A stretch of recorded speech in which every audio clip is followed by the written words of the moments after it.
It's softball time again from Aubrey R. Moon Jr. Field on the campus of the University of Lynchburg. The Lynchburg Hornets taking on the Marymount University Saints. Kyle Haney hanging out with you on a Tuesday. Overcast skies here in Central Virginia, but we're ready for a softball doubleheader on Lakeside Drive. Lynchburg 11-7 on the season, 3-3 here at Moon Field. Marymount comes into the game 8-10. They're 3-2 on the road. Both these ball clubs are putting together decent seasons. Lynchburg, the 11-7 record, got off to a fast start. They're 5-5 in their last 10, but they've got two statement wins in there, a victory against Salisbury, number 1 in the country, and then also a victory against the 6th-ranked team in the country, Virginia Wesleyan. Lynchburg split a double dip with Wesleyan on this field Sunday, so they're back in action. 1 day of practice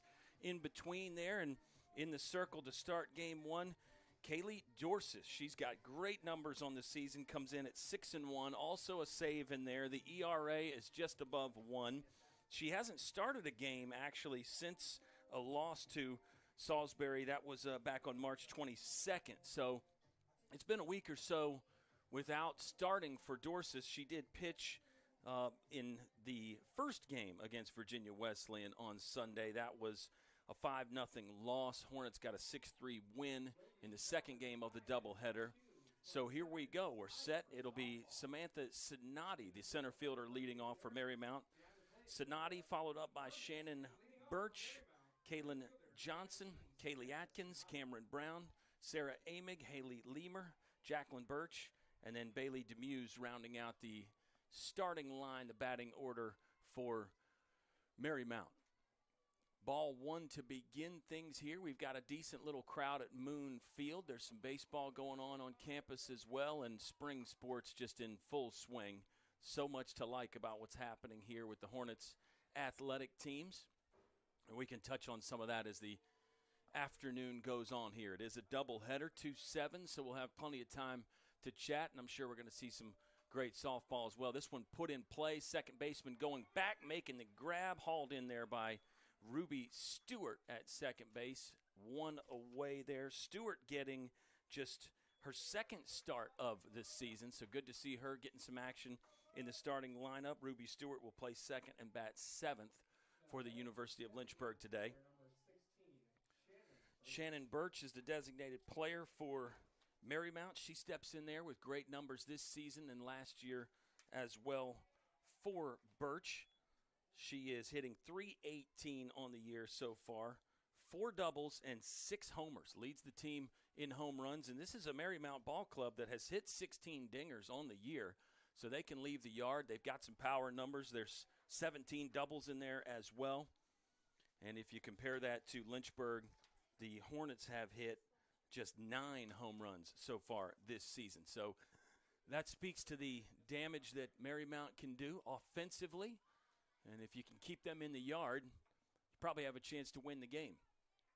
That one gets out foul. Good chase given there by Sophie Tully, the first baseman, and also our catcher today is Olivia Herman. Lynchburg will use a couple different catchers, and like most softball teams, we'll probably see some different pitchers today as well. It's not like the old days when you'd have one pitcher go both games in the doubleheader, although, as I say that, Marymount actually has the bulk of their pitching done by Shannon Birch. She's got over 70 innings this season, but she is not the starting pitcher for the Saints in this one. We'll discuss that when we get to the Lynchburg half of the first inning. There's a rise ball that looked like it missed upstairs. Full count now with 1 gone in the top of the first here at Moon Field. Lynchburg's in those home white tops with the black pants, red socks for everybody, and Marymount in the blues with the white pants and blue socks. Payoff pitch coming from Dorsis. That one blooped into left. Coming on to make the play successfully is Gracie Dooley, and there's 2 gone.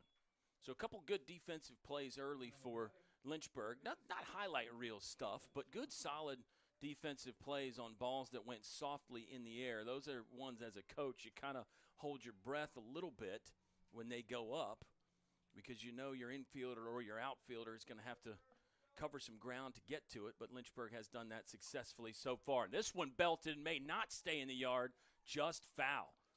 First pitch swinging there from Kaylin Johnson, the third baseman for Marymount, put an absolute charge into that inside pitch that she turned on, but in the end it's just a long strike. And a sigh of relief perhaps for Kaylee Dorsis.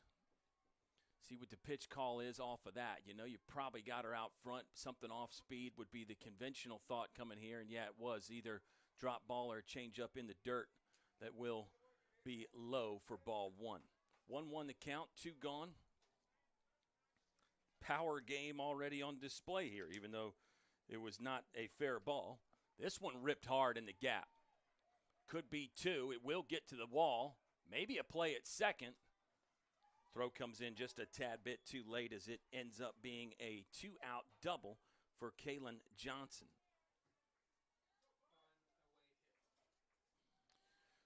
So Kaylee Atkins steps up next. That is Kaylin Johnson's third double of the season. She's got 5 homers herself, and you can see why. In scoring position now for Kaylee Atkins, who bats fourth for Marymount and hits .286 on the season. She's driven in 10. This one lifted in the air, another fly ball reeled in by the second baseman, Ruby Stewart. And just like that, we are done with the top of the first. 1 hit, 1 left on. No Lynchburg errors and no runs come across. We'll head to the bottom half of the first here at Moon Field. We're broadcasting live on the Lynchburg Hornets Sports Network.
Here for the Lynchburg Hornets, it'll be Addison Walter leading off for Lynchburg, followed up by Kaylee Hackett, Carly Cundiff, Sophie Tully, Gracie Dooley, Sarah Watts, Ruby Stewart, Olivia Herman, and Lexi Powell. The batting order for Lynchburg. First one comes in low from Bailey Demuse. I mentioned that Shannon Birch has the bulk of the innings for Marymount. She's pitched over 73 this season, but Bailey Demuse comes in there with the second on the list of the workload, 30-plus innings. ERA is a little elevated, some rough starts. She struck out 23 and walked 25. 1-1 count here for Addison Walter for Lynchburg. This one inside looked like it nearly hit her, but instead it's just ball 2. Lynchburg as a team, .295 on the season batting average. They've scored 90 runs. That equates to 5 per game. Now it's a 3-1 count for Addison Walter, the shortstop for the Lynchburg Hornets. Trying to set the table here. She hits .327 on the season, 16 hits. And this one will not drop in. That may have. They're going to call that ball down. The left fielder had it initially in the glove. That's Cameron Brown out there in left for Marymount. But it did just kind of squirt out at the end. It was hard to see as she kind of rolled over as she was making the grab. But it will be a base hit for Walter, 17th of the season. And Kaylee Hackett steps into the right-handed batter's box to try to get Lynchburg possible runs here in the bottom of the first. Kaylee Hackett hitting .341 on the season. It's 8 Lynchburg hitters that are over 300 so far in the year, and that's just a fabulous number. I think any coach would be happy to have that. You've got Carolyn Joy in there, who has only played in 3 games, but other than that, the other 8 hitters that are over, or 7 hitters rather, that are over 300 are all pretty much regulars. There's a hot shot to the third baseman, throws across. She will get the out there. Good play to knock it down, realize how much time she had, and then throw across. That was Kaylin Johnson, who hit the double in the top half of the first inning, making a pretty good defensive play there. Had to go with the backhand, just sort of smothered it right underneath her, and then threw a strike across the diamond. Runner in scoring position, though, for Lynchburg here in the bottom of the first. Carly Cundiff in the box now. Another one inside. You see Marymount really working that inside corner there. I think it feels like a game plan already, even though we're only a few pitches in. They seem to like to get the ball in that inner half, and when they miss, it ends up being on that batter's box line. This one popped up by Cundiff. Tough play, though. Drops in over the second baseman. Will be a base hit, and now it's runners on the corners for Lynchburg. And Sophie Tully, one of the all-time best, will step in and try to add to her career RBI total. Sophie Tully already has 5 driven in this season. She's one of those hitting over 300, 302 on the year, with 13 hits for Tully. So it's 2 hard hit balls for Lynchburg, and then a bloop. 1 out in the process there. This one lifted in the air as well. Shortstop should have no problem here. And now there's 2 gone in the bottom of the first. This will bring up Gracie Dooley. First left-handed hitter in the lineup that we have seen for Lynchburg. Defensive alignment adjusts slightly here for Marymount. First baseman in front of the runner there.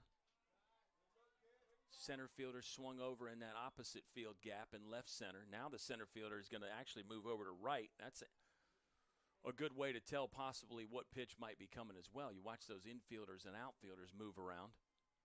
There's one that misses low and away. It's 2-0 the count now for Gracie Dooley, the left fielder for Lynchburg. 372 on the team, 372 on the season so far. Second in average. This one will get flipped up foul right over our heads. Won't make it quite out to Lakeside Drive there, but it does make the count 2-1. 2 gone here in the bottom of the first. Signs coming in from the Marymount bench to the catcher. That's always a fascinating one to look at, how baseball teams and softball teams are signaling in the pitches. Some teams, the pitcher and the catcher will have the wristbands. Some coaches are still going with the old school signs. And then some people even using the electronics now. It's just wired in to the earpiece there for the catcher and or the pitcher. That's a ball, though, and ball 4. Bases loaded for Sarah Watts. Another one hitting over 300, 360 so far. She leads Lynchburg in total hits with 18. 19th of the season would be a big one right here. Would drive in at least 1 and maybe 2. Off speed comes in for a strike. 0-1 the count with 2 gone in the bottom of the first. Sarah Watts, the designated player. Freshman from South Boston, Virginia. Halifax County High School looks at strike 2.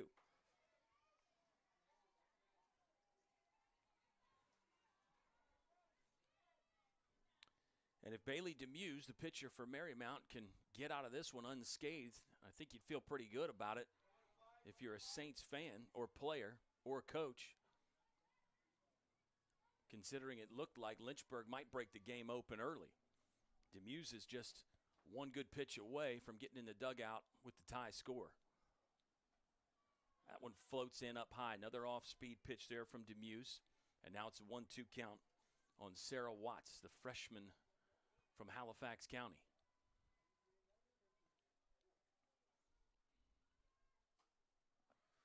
She'll slap that one foul off the screen down the first base line. And we'll get another 2-strike pitch coming from Demuse. Bailey Demuse is number 32 for Marymount. She's a freshman from Pennsylvania, Central Bucks West High School. That one looked like the fastball that just missed up. Might have been a rise ball, but either way, it came in neck high, and it's a ball. 2-2 now. Twos are wild with 2 gone here in the bottom of the first. Lynchburg's already put together 2 hits as well. This one in the dirt. So a pretty good at bat from Sarah Watts. Fell down 0-2, but she's worked it full now. Bases loaded, full count, 2 gone. Action pitch coming right here. Demuse fires, ground ball hit to the right side, scooped up, fielded.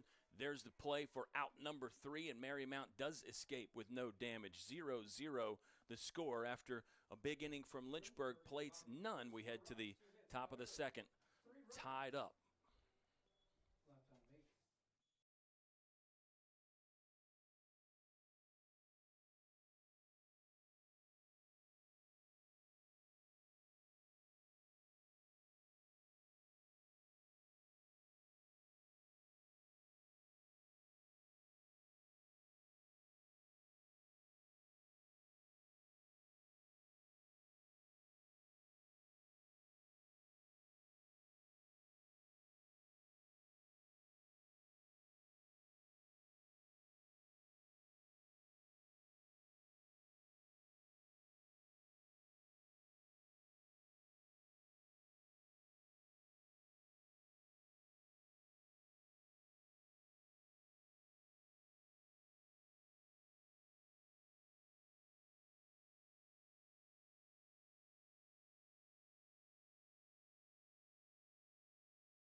5, 6, 7 due up for Marymount in the top half of the second inning. It'll be Cameron Brown to lead it off, facing Kaylee Dorsis from Lynchburg.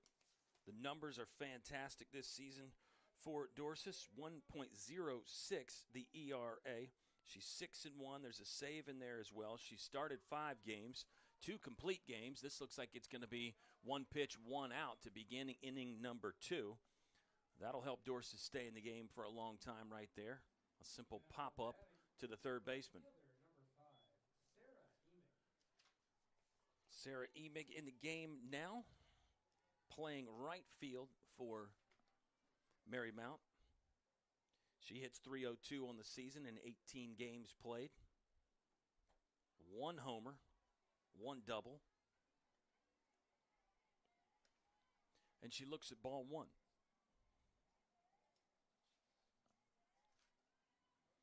Kaylee Dorsis is a sophomore from Chesapeake, Virginia.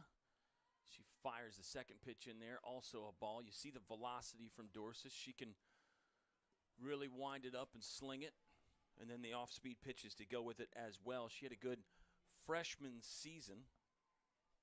He was over 90 innings in the circle as a freshman last year for Lynchburg. Another one lifted softly into center field, and it's tracked down by Kaylee Hackett there for out number 2. So 2 quick outs for Dorsis. And it'll bring up Haley Leamer, the second baseman.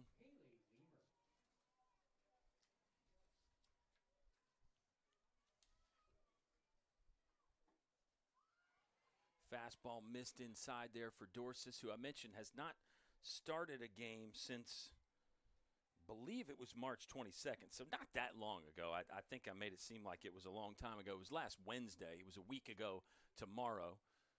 She did not start either game against Virginia Wesleyan Sunday, but did pitch in both of those a little bit. So it's not like it's a long layoff for Dorsis, and she's got strike 1 there. It's a 2-1 count with 2 gone. Lynchburg really uses 3 pitchers primarily.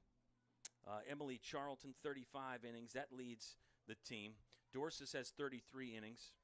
And then Sparandio has 29 innings. So it's really spread pretty evenly between those three. 4 others have pitched for Lynchburg, but those are the 3 main weapons for Coach Dawn Simmons to put out there in the circle. And they've all been pretty effective at times this season. They've all had their moments for sure. It was a complete game 4-hitter for Emily Charlton in the win against Virginia Wesleyan. And we'll continue the thought next inning here as it's out number 3. Another fly out to center. No runs, no hits, no errors, and none left on. We'll go to the bottom of the second here at Moon Field, broadcasting live on the Lynchburg Hornets Sports Network.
The sophomore Ruby Stewart leads off for Lynchburg, just the second start of the season. She's played in 9. She comes to us from Vienna, Virginia, and it's start number 2. Just hitting 167 on the year for Ruby Stewart, but a chance to maybe jumpstart things here in this one. It's a great thing about playing a lot of games in college. You can give multiple players chances. You can try those different combinations. I think a lot of coaches are still searching for that perfect lineup to throw out there on a given basis, and pretty much double headers all the time for us. So it's a chance again to get some different lineup combinations and also different pitchers as well. As Ruby Stewart will swing on this, got under it in that triangle, but it is reeled in by the center fielder Samantha Sinati. So first out is in the books, and here comes Olivia Herman. And back to trying different combinations. When you're playing so many games and you have those doubleheaders, catcher is a spot where you kind of need at least 2. Some teams will use even more than that, but Lynchburg is the same way. And Olivia Herman is out there right now as the battery mate for Kaylee Dorsis. She takes ball 1. Carly Hudnall was the catcher in that win against Virginia Wesleyan on Sunday. Great interview with her and the pitcher Charlton, which is on the Lynchburg YouTube page, and you can probably get to it from the social media spots as well. We invite you to check us out on all of those platforms, whatever you're using. Lynchburg is probably there using it with you.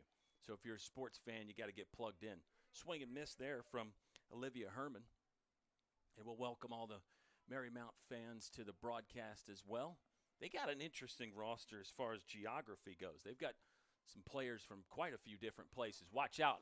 Herman will stop that comment in the tracks, and it's gone over the left center wall for Olivia Herman.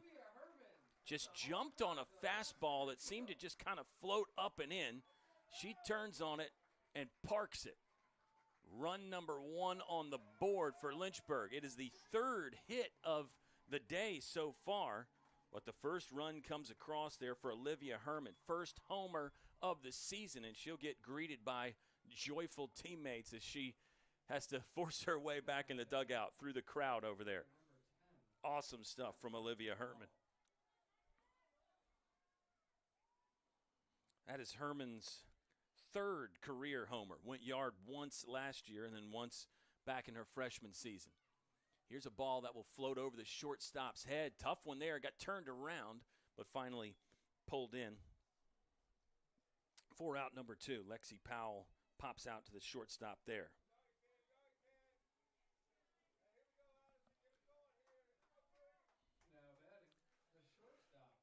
Back to the top for Lynchburg here. Addison Walter, leadoff hitter, comes up in the second inning. That always bodes well for an offense when you get your leadoff hitter, their second at bat in inning number 2. Up and away there from from Bailey Demuse. Bailey Demuse, the pitcher for Marymount, who probably felt like she didn't make that bad of a pitch there, but Olivia Herman just getting the barrel on it and sending it over the wall in left center. That one's in for a strike, 1-1. 2 gone here in the bottom of the second. Walter led off the game with a sort of a sinking line drive to left field that the left fielder got the glove to. That was Cameron Brown for Marymount, but couldn't reel it in. That one pulled foul in the off speed. Now it's a 1-2 count on Addison Walter.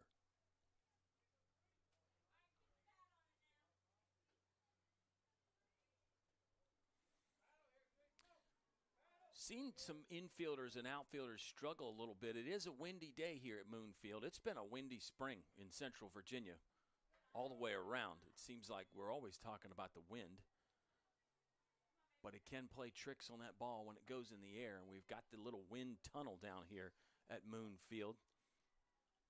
That one in. That Walter was going to offer at, and then I think was able to hold there at the last moment. Full count now with 2 gone. Bottom of the second. 1 run on the board for Lynchburg via the solo home run. Ball 4 in the dirt there.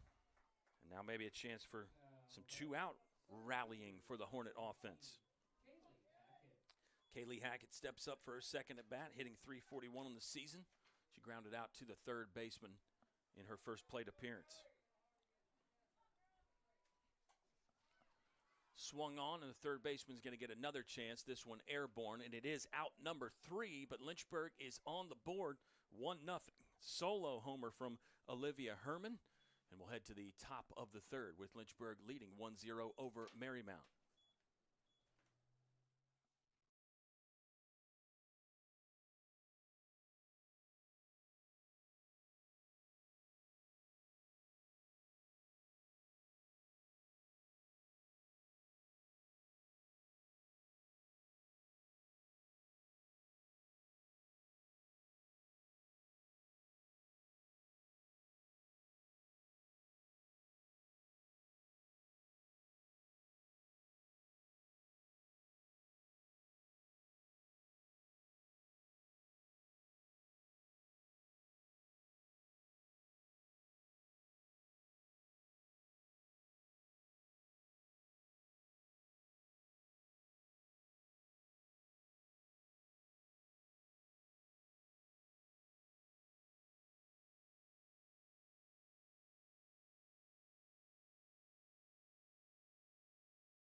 Top of the third coming up here from Aubrey R. Moon Jr. Field on the campus of the University of Lynchburg. Lynchburg leads 1-0.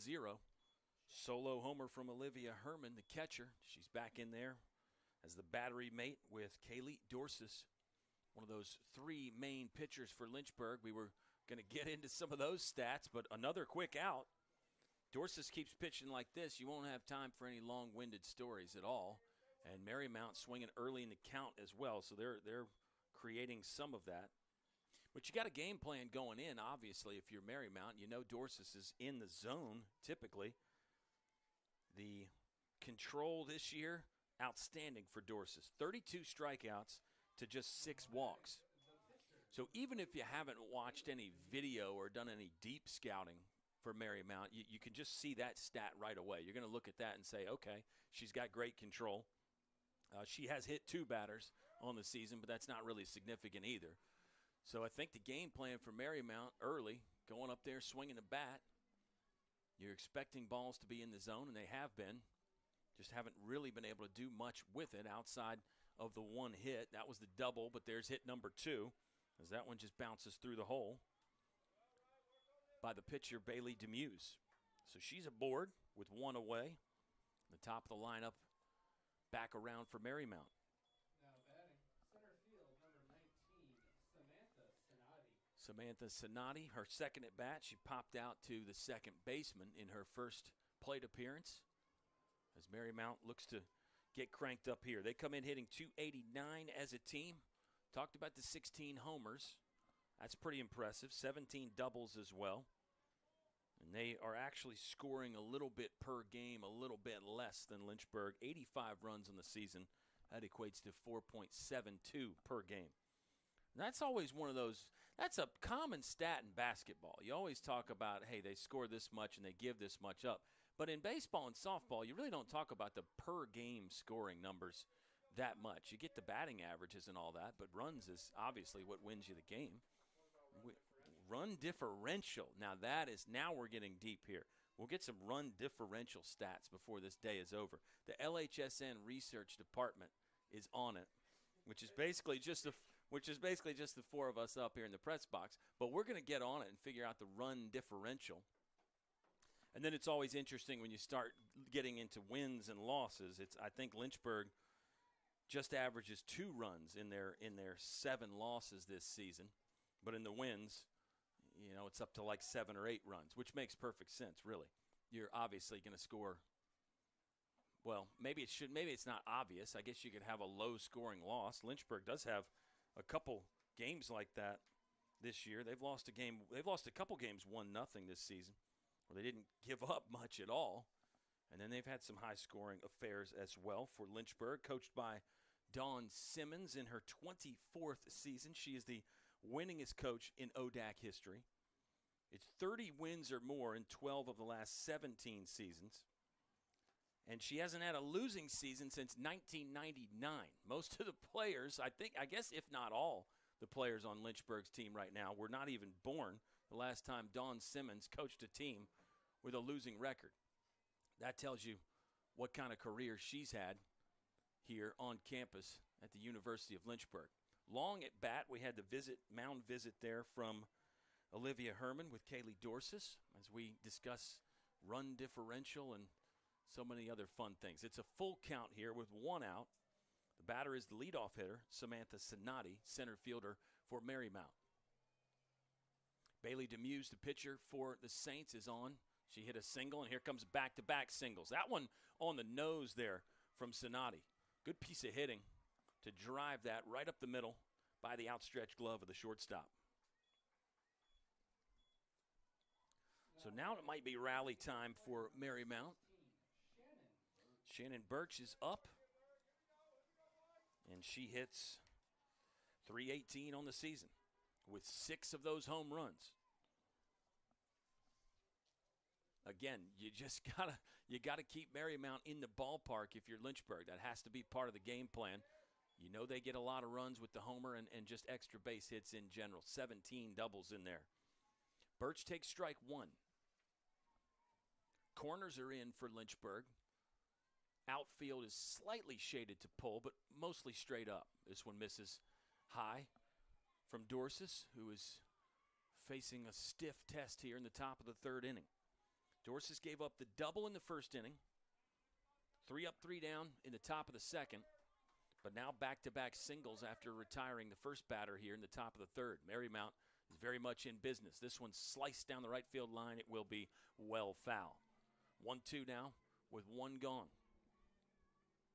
Each team has 3 hits at the moment. The biggest was Olivia Herman's solo home run for Lynchburg in the bottom of the 2nd. LynchburgSports.com is great, too, if you get on there, fans, because you can follow along with the stats, which are official. My stats are always unofficial, but those are official. Looked like a fastball that just missed at the letters, and now it's a 2-2 count. 1 down here for Shannon Birch, who has the bulk of the innings for Marymount. You got to think maybe we'll see her start game 2, possibly. Could come into game 1, though. You never know. Shannon Birch does have a save on the season. That one just missed, and now it's full.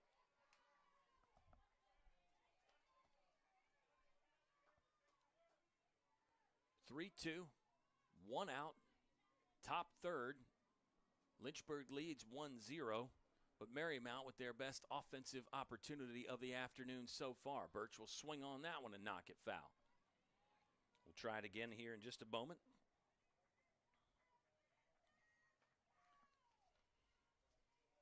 Kaylee Dorsis, the pitcher for Lynchburg, going through her entire arsenal here to try to retire Birch. It's another delivery that missed low and in. Birch snapped at it but was able to hold up, and it is ball 4. Back-to-back singles and a walk have the bases loaded for Kaylin Johnson, who hit a double last inning and nearly parked one but hit it foul on a long shot. Mound visit here. This is when we should be talking about run differential and all those other long-winded conversations during these mound visits. As Coach Simmons will get the entire infield in there. You have some options here defensively. Obviously, getting one out is key. When in doubt, get the out is one of those old sayings that you hear in Little League, but it's definitely true all the way up at any level.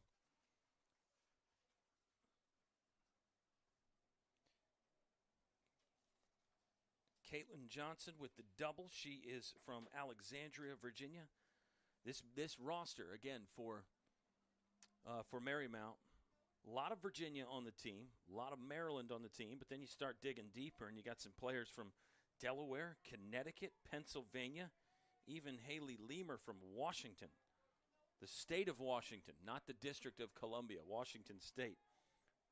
Nicole Gilroy is on the roster from North Carolina as well for Marymount. So here we go, mound visit over, back to action, ball in the dirt.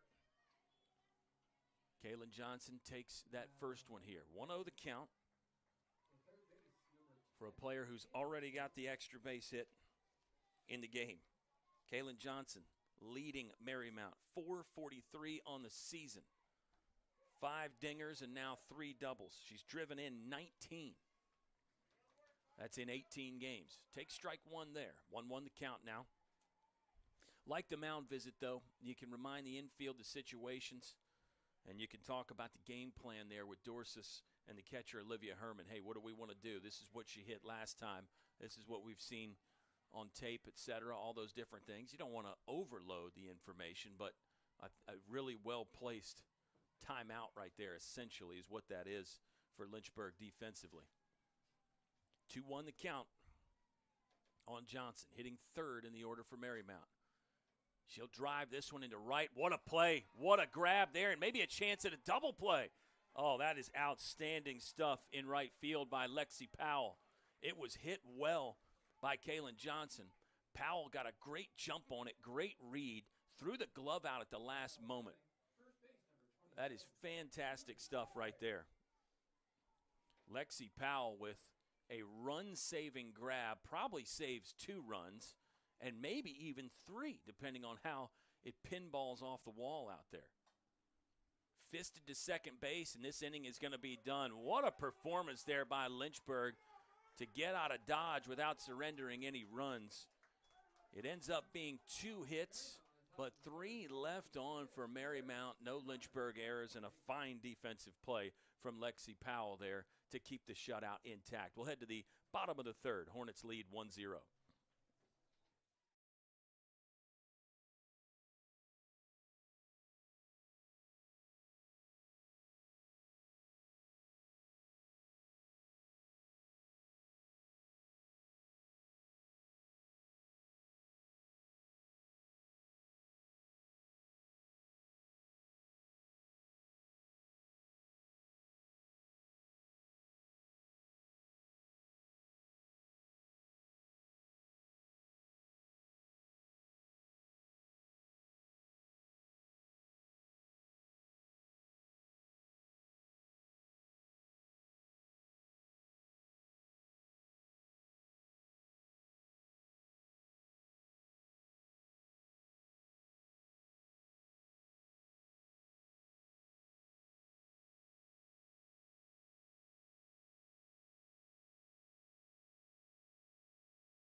Back to action here at Moon Field.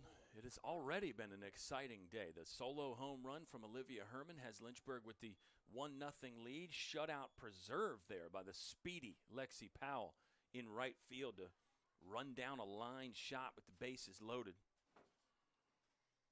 Only in hindsight thing you can say maybe is that the runner from third should have been back to tag, but even that's going to be tough because Powell wasn't very deep. Here's one bounce to the second baseman. Got a play, but it will skip away. Good backup there from the catcher. Jacqueline Birch hustling down the line to back that one up, but that was Carly Cundiff that is on with one of those tweener balls. Don't know if it's a hit or an error. We'll wait for the official word, and now we may get substitution here. A runner, it looks like it's going to be for Lynchburg. On to run is number 28, Skylar Sams. Skylar Sams from Spout Spring, Virginia, Appomattox County, not too far from campus. Another one of those players that definitely falls in the local umbrella.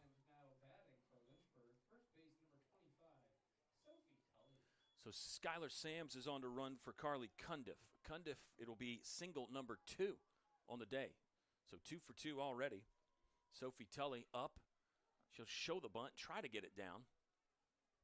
Not successful there. I think it's 0-1. I think the count is 0-1. I think it was a foul ball, actually. Just a little foul tip there. As it really is a team effort up here. And we're glad you're enjoying it. We hope you're enjoying it anyway. Ball 1 there, 1-1 the count. Nobody out. Sam's running at first. Sophie Tully at the plate for Lynchburg. Haven't really had a chance to dive into her wonderful career just yet, but a first-team All-ODAC player, third-team All-Region last year. She hit .398 with 51 hits last season and was even better in conference, .418. How about this? Ripped into center, and a good play there on the jump by Sonati for Marymount. So already some fabulous glove work from both squads. If you're Sophie Tully, probably feel like you've been dealt a little bit of bad luck, but gotta like the approach there, driving that one to center field, chasing the outfielder back towards the wall. Gracie Dooley, the left-handed hitter, is up. She took a walk in her first plate appearance, so no official at-bats just yet. One gone, bottom third here at Moon Field in Lynchburg. This one hit into center field as well. Not as challenging, and a pretty easy out recorded in the end for Marymount. 2 away. Now batting, designated player number The designated player, Sarah Watts, steps into the box for Lynchburg. Comes into the game hitting .360. 3 homers in there, 3 doubles, and a triple for good measure. Triples are hard to come by in softball. Watts is not going to get one here, as this is another one floated into center field, and Samantha Sonati records all 3 outs in the inning in succession there for Marymount. So it's 1 hit, 1 left on. No Saints errors and no runs come across for Lynchburg. They lead 1-0 heading to the 4th inning here at Moon Field.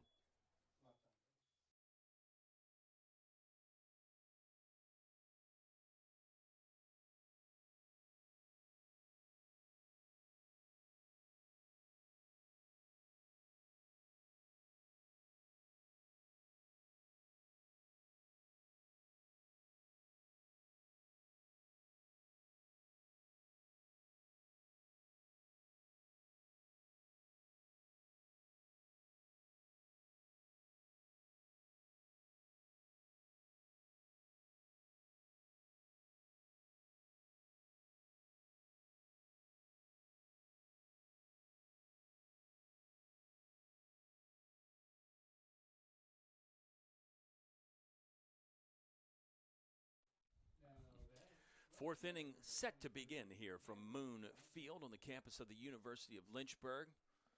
So beautiful in the springtime, beautiful the rest of the year, but in the spring you get so much great color on the trees and the grass is starting to turn green. We've got a good playing surface here at Moon Field. It's really been a dry spring.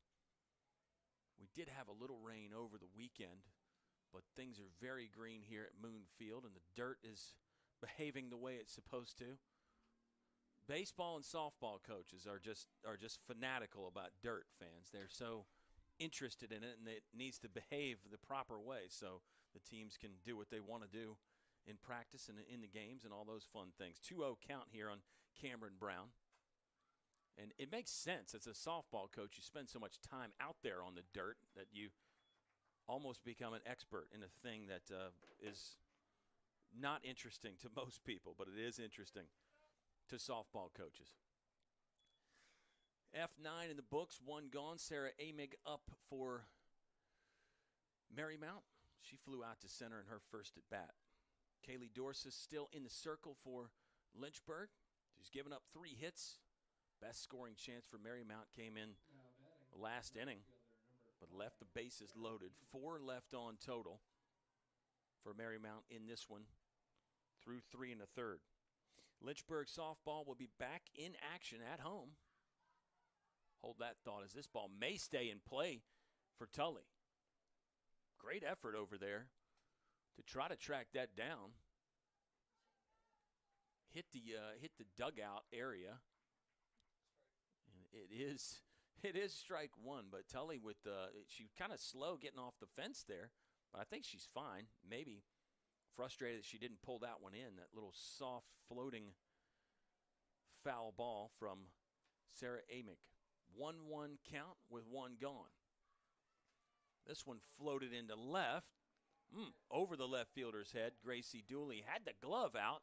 Sliding into second for a double is Amick. So there's the second double of the day for Marymount. It'll be their 19th of the season. Over the left fielder Gracie Dooley's head. She had a bead on it there. Couldn't get the glove up high enough to pull that one in. And it is a runner in scoring position now with 1 gone in the top of the 4th. Haley Leamer up to bat for Marymount. Leamer enters the game, started all 18. She hits .250 on the season. And she is the one from Washington, Washington, Kentwood High School. We got to say hello to any fans watching in Washington. Hopefully you're tuned in there a few hours behind. Oh, shot to Tully. Got the glove down in time. Impressive stuff there. She'll throw across. Can't get the runner Emig advancing to third. So good base running there. Good defensive plays. Just good softball all the way around. Leamer ends up having to walk back in the dugout, though, with the out unassisted there by Sophie Tully at first. Good reactions to get the glove down in time there. Almost hockey goalie style as it was going through the 5-hole there, but Tully takes that away. There's a line drive to short that is caught. Inning over. Great defensive work again for the Hornets. They keep the shutout intact. A 1-0 lead as we head to the bottom of the 4th inning here. We're broadcasting live on the Lynchburg Hornets Sports Network.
Lynchburg defensively outstanding so far today. We've seen great plays all around the diamond.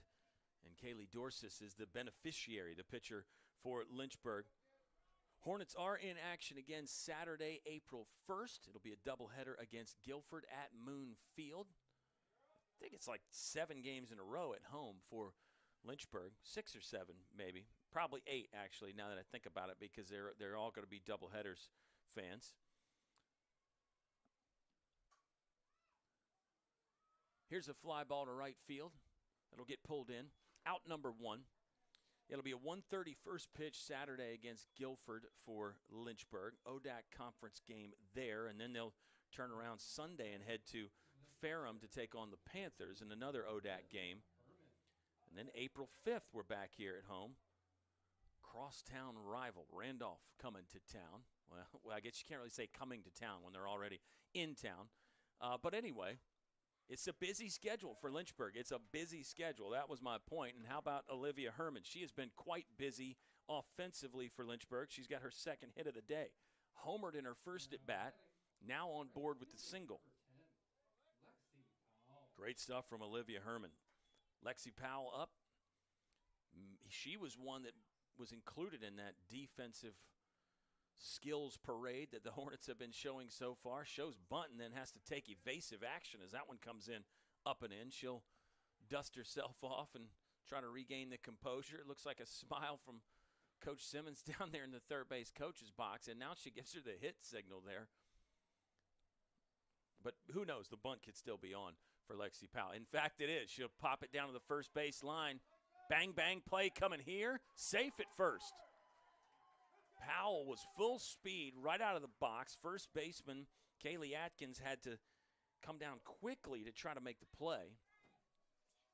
And it ended up being very, very close there at first base.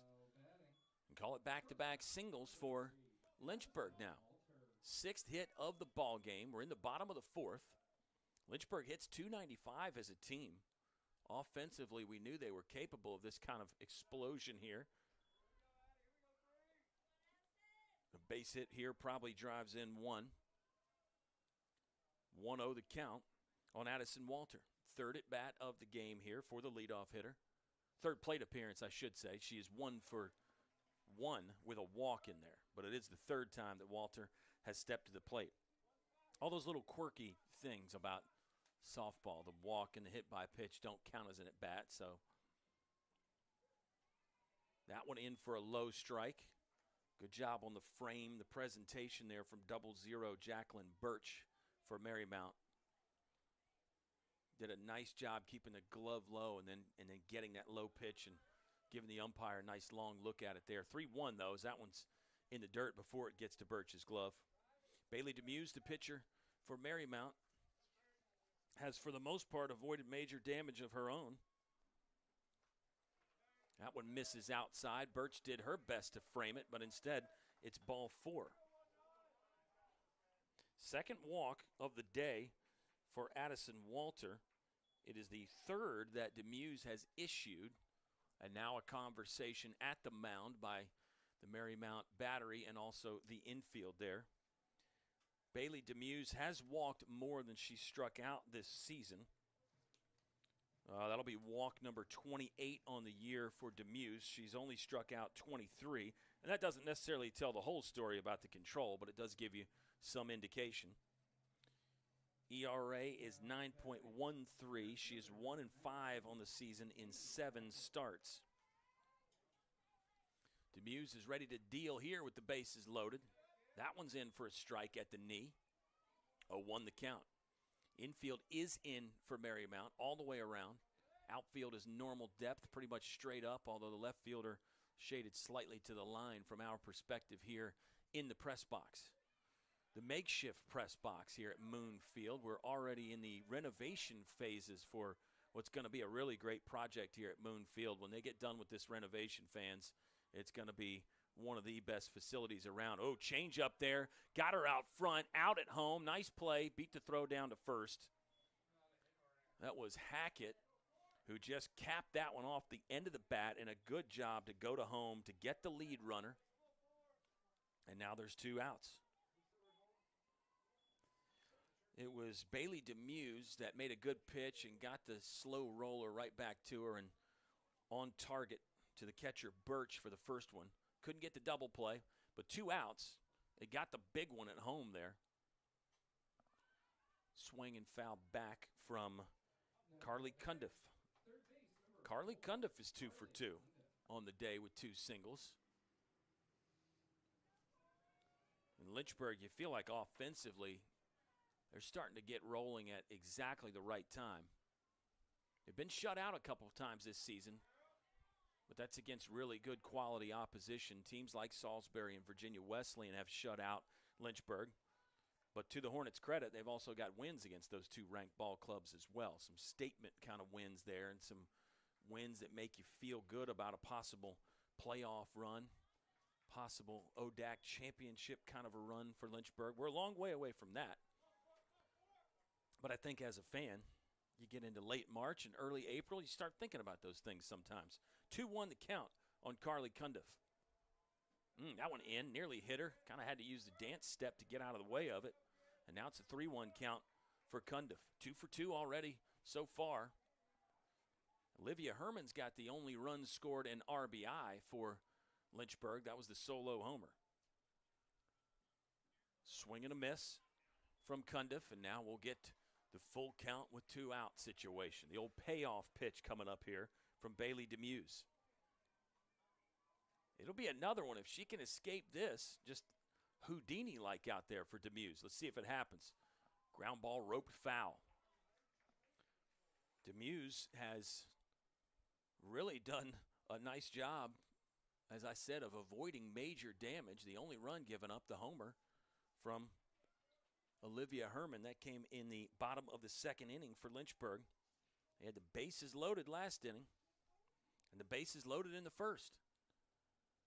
This one misses in the dirt, and a run will come across with the walk there. So give Cundiff an RBI and give Lynchburg their second run of the game. Nice at bat there from Cundiff. She didn't really chase, didn't offer it many bad pitches, and fouled off the one pitch with 2 strikes. Sophie Tully's up 0 for 2. She'd love to change that quickly. There's an off-speed pitch, that parachute changeup kind of a pitch that floated out of the hand but missed way upstairs. Tully's got the 1-0 count here with 2 gone. Runners at every spot for Lynchburg. Bailey Demuse, right-handed thrower. Another one that looked like it was off speed. That was a more competitive pitch, but still a ball, and now it's a 2-0 count. Sophie Tully looking to break the door down here for Lynchburg. That one is a strike. Outside corner, now 2-1 count. Patient approach there from Tully. Probably the way to go with the bases loaded. And you know the pitcher struggling a little bit with control. 4th walk of the game. There's one ripped to the third baseman. Glove out, snares it for out number 3. Pretty good defensive play from Kaylin Johnson to save a run or 2 there for Marymount. But Lynchburg does get 1 across. It was 2 Hornet hits. 1 run, 3 left on again for Lynchburg. No Marymount errors as we head to the top of the 5th inning at Moon Field, the campus of the University of Lynchburg.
Bailey Demuse, the pitcher up for Marymount, faces her counterpart, Kaylee Dorsis from Lynchburg, who's still out there, shutout intact, scattered 4 hits so far. 1 walk for Dorsis. She's really been in command the entire game. Looks like we got some activity in the Marymount bullpen. Don't know if it's a new pitcher warming up, but I see players warming up down there, so we'll keep our eyes peeled for that. It's an overcast day here on campus. We had some wind earlier that we were discussing about making life tough for infielders and outfielders when the ball went up, but really not much wind out there right now. 2-1 the count with nobody gone here in the top of the fifth. There's one that will miss for a ball. Now it's a 3-1 count coming up for Demuse, who is 1 for 1 so far in the game. She entered the contest hitting .429. Not enough at bats to qualify for the team lead, but that would be second on the team. It's still second on the team in average behind Kaylin Johnson. She's got 3 hits and 7 at bats, so the average at the moment standing at exactly 500, 4 hits in 8 at bats for Bailey Demuse. Full count now with nobody out here in the top of the fifth. And this one will not drop in. The speed again from Lexi Powell. Another one got a great break on it over there at right field. You don't think about your right fielder typically as being an elite defender, but Powell's taken a couple hits away and saved runs on that one that she snared in the right center gap earlier in the game. Outstanding break on that one and makes a diving grab. Leadoff hitter back to the plate for Marymount, Samantha Sonati. Marymount comes in. They're 3-1 in conference. They've actually got a winning record on the road this season despite being 8-10. So Marymount putting together some good stuff in just their second year as a program. Here's another one deep to left. That bangs off the wall. And Sonati will have to hustle into second, but she did beat the throw there with the feet first slide. Excellent job by Gracie Dooley in left field to get that ball in quickly off the fence and an on-target throw to second. But it's a double for Sonati, her second hit of the ball game. And now another runner in scoring position for Marymount.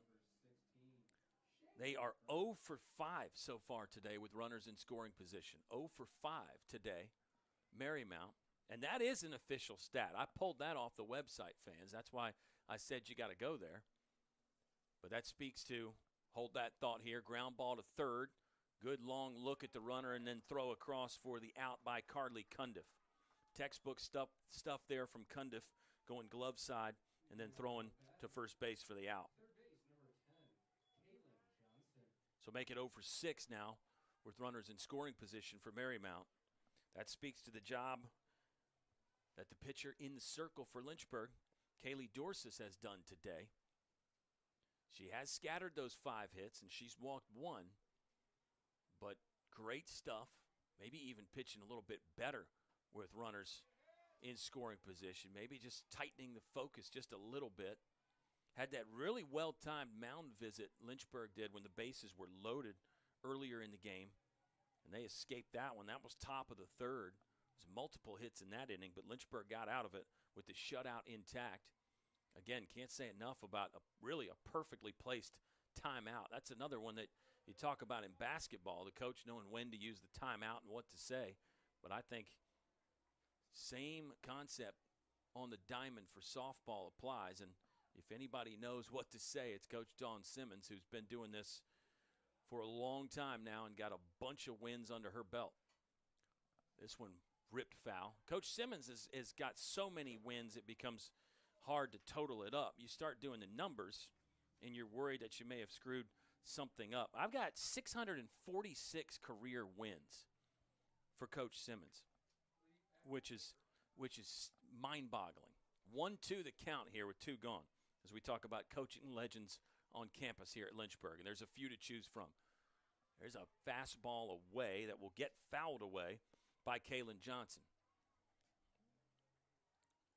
The danger woman, Kaylin Johnson, ripped one foul that would have been a homer in the first inning, turned around and hit a double in the same at bat. She hit that line drive to right field earlier in the game that Lexi Powell made a good play to rob her of a base hit and at least an RBI or 2. There's another one. Got that pitch inside. Got it in on the fist there. Great location from Dorsis. That's a no-fear kind of a mentality for a pitcher as well. Because if you miss any more in, it hits her. if you leave it over the inside part of the plate, she might park it or at least hit it off the wall again. So that's just a fantastic pitch there from Dorsis. I know it's just a foul ball, but it's really good. That one over the bag, but foul. Just could not keep it between the lines. And again, more great pitching by Dorsis to come back off the one that she got in the cage there, the previous pitch, to then change speeds, try to get Johnson out front. Love the pitching plan of attack here from Lynchburg, but Johnson able to fight it off. Speaks to her quality as a hitter. We'll try it again here with 1-2. This one lifted over the first base bag, and it's an out. Great stuff there from Dorsis to get out of that one again. Leave a runner stranded in scoring position. It's one hit and one left on. No Lynchburg errors, no runs come across. Hornets lead 2-0 against Marymount.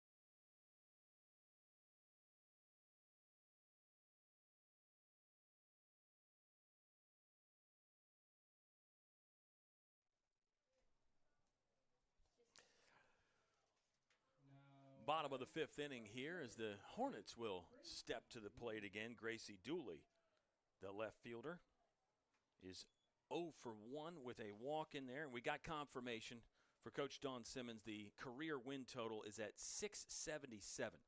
677 wins. So she's closing in on 700. That is 12th all-time among active Division III softball coaches. And really, fans, she's still fairly young. She's got a long way to go if she wants to. Anyway, it's 25 wins for 9 full seasons in a row. They've been over 25 wins or more. I mentioned 30 wins or more in 12 of the last 17. Soft fly ball to left will get pulled in, no problem, and there's one out in the books. Sarah Watts, 0 for 2 on the day, will step back up for Lynchburg here in their half of the 5th inning. Coach, we're finding out from the LHSN research department, Coach Simmons is the active leader in Division III softball in wins, and we may have a sub. I think we do, yes. So that's going to be number 16, Madison Barnes. Madison Barnes will hit for Sarah Watts as we learn more and more about the coaching career of Dawn Simmons, who's a Gretna native, Gretna, Virginia. 45 minutes south of campus here. Just get on Route 29 and go south. So basically a Central Virginia native there, Coach Dawn Simmons. And Gretna, one of those softball hotbeds down there. At least one state championship in the last 10 years or so for Gretna. There is great softball in the Central Virginia area at the high school level. And I think Coach Simmons, obviously, the roster construction reflects that because Lynchburg has so many local players, local talent to go along with some out-of-town players as well. Madison Barnes, number 16 from Scottsburg, Virginia, which is Halifax County. Again, not too far away. 3-0 the count here for Madison Barnes. The former Halifax County Comet has walked in the pinch hitting appearance. It'll bring up Ruby Stewart. Unless we get another substitute, which maybe we are. One out in the bottom of the 5th. Lynchburg leads 2-0. Solo home run for Olivia Herman in the 2nd inning put Lynchburg up 1-0. And then an RBI walk from Carly Cundiff in the last inning got Lynchburg their 2nd run of the day. We will have Alex DiNardo, sophomore pinch hitting, with 1 gone and a runner on first.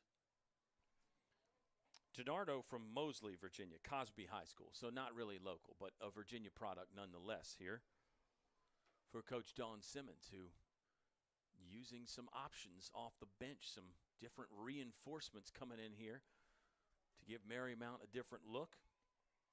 Bailey Demuse still pitching for the Saints, and really you have to like the job both pitchers have done.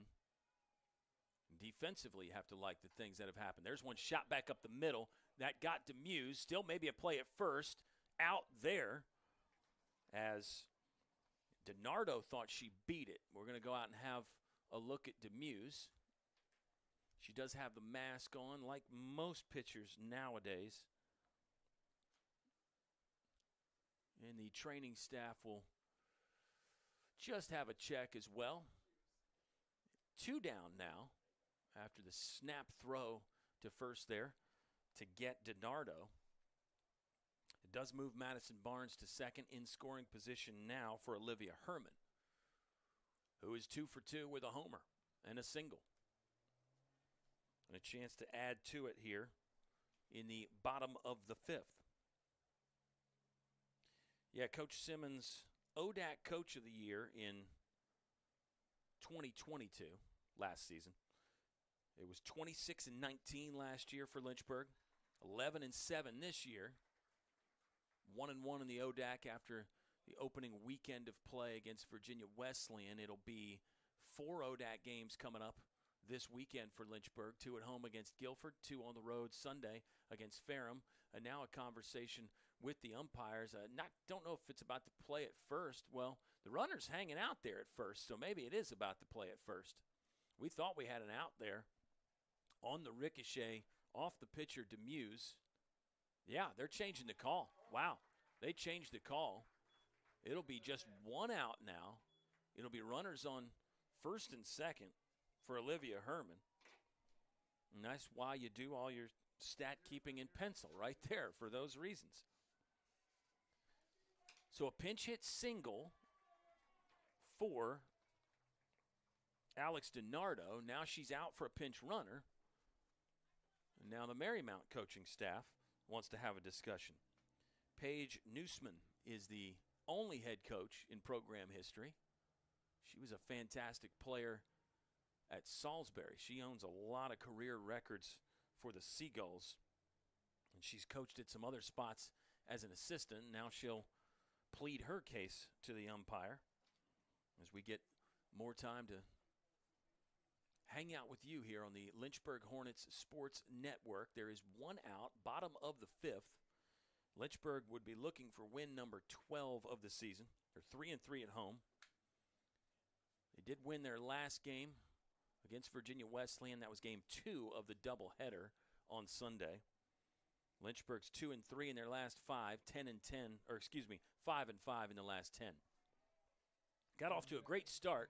I think it was 4 in a row to begin the season for Lynchburg, and then they ended up winning 6 of 7 to start this 2023 campaign. Here comes Olivia Herman. After a long delay, we're back to action. Herman will watch that one come in low and inside for a ball.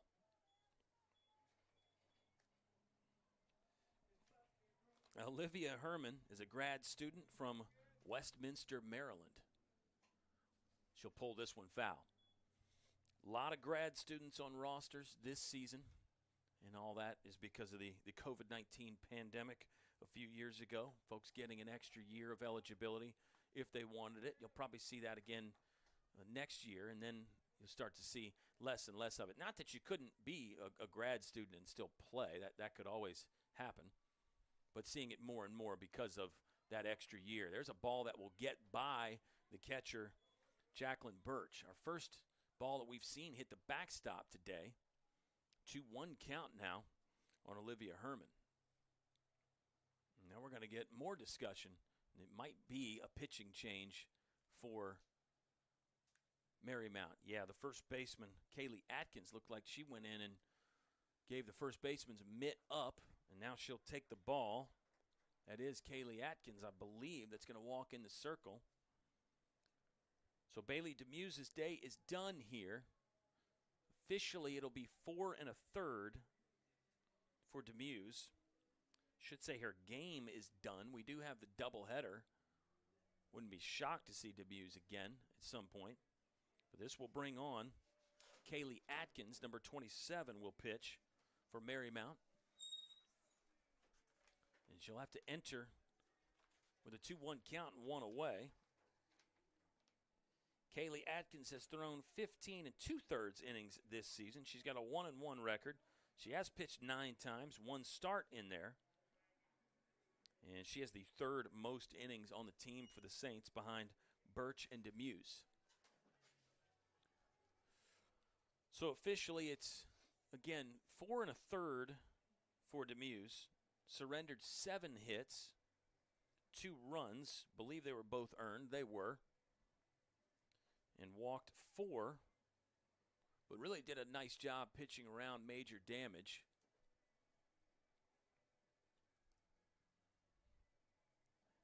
And now Kaylee Atkins will get to try it out there. She gives up the first baseman's mitt for the pitching glove. Defensive change. Now playing first base for Marymount. Looks like number 24. Yes, we'll get that. Sheila Kiernan, a Maryland native, a sophomore, will take over at first base. And they're pretty much all freshmen and sophomore for Marymount. I mentioned just their first season last year. Play at the plate, maybe here on the pass ball. No, feet first slide in there and a run scores. That was Madison Barnes that got the pinch hit walk. Comes around to score. The 3rd run on the pass ball for Marymount. Under the catcher's mitt there, as Birch couldn't get it down. Birch is actually the lone junior on the squad. And now it's ball 4. As Herman will continue her perfect day. Not another hit, but she hasn't been retired yet. 2 for 2 with the walk. Lexi Powell, the right fielder, up is 1 for 2 on the day. So tough spot for Atkins to come in with a 2-1 count. I think the second pitcher gets credited for that walk, though. I'm not sure. We'll have to go with the official stats on that. Powell squared a bunt. Sort of a soft line drive off the bat, but the first baseman, the new first baseman, couldn't get there in time. And it's an 0-1 count. Runners at the corners, 1 gone. 3rd run comes across. Lynchburg has not had a multiple run inning yet, but changing that here would go a long way to securing the victory. Runner will take off, floated into left. Herman will have to hustle back. Possible play at the plate here on the sac fly. Throw will come in, and the runner is safe. RBI sac fly for Lexi Powell. And Lynchburg does have multiple runs in the inning. 4-0, the Hornet lead now with the leadoff hitter, Addison Walter, back up.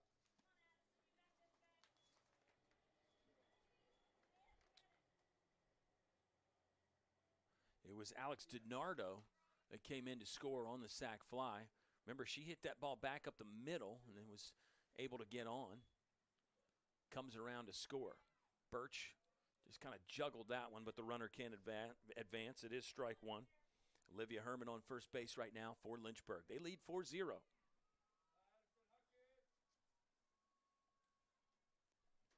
The new pitcher is Kaylee Atkins. There's one of those floating change-ups.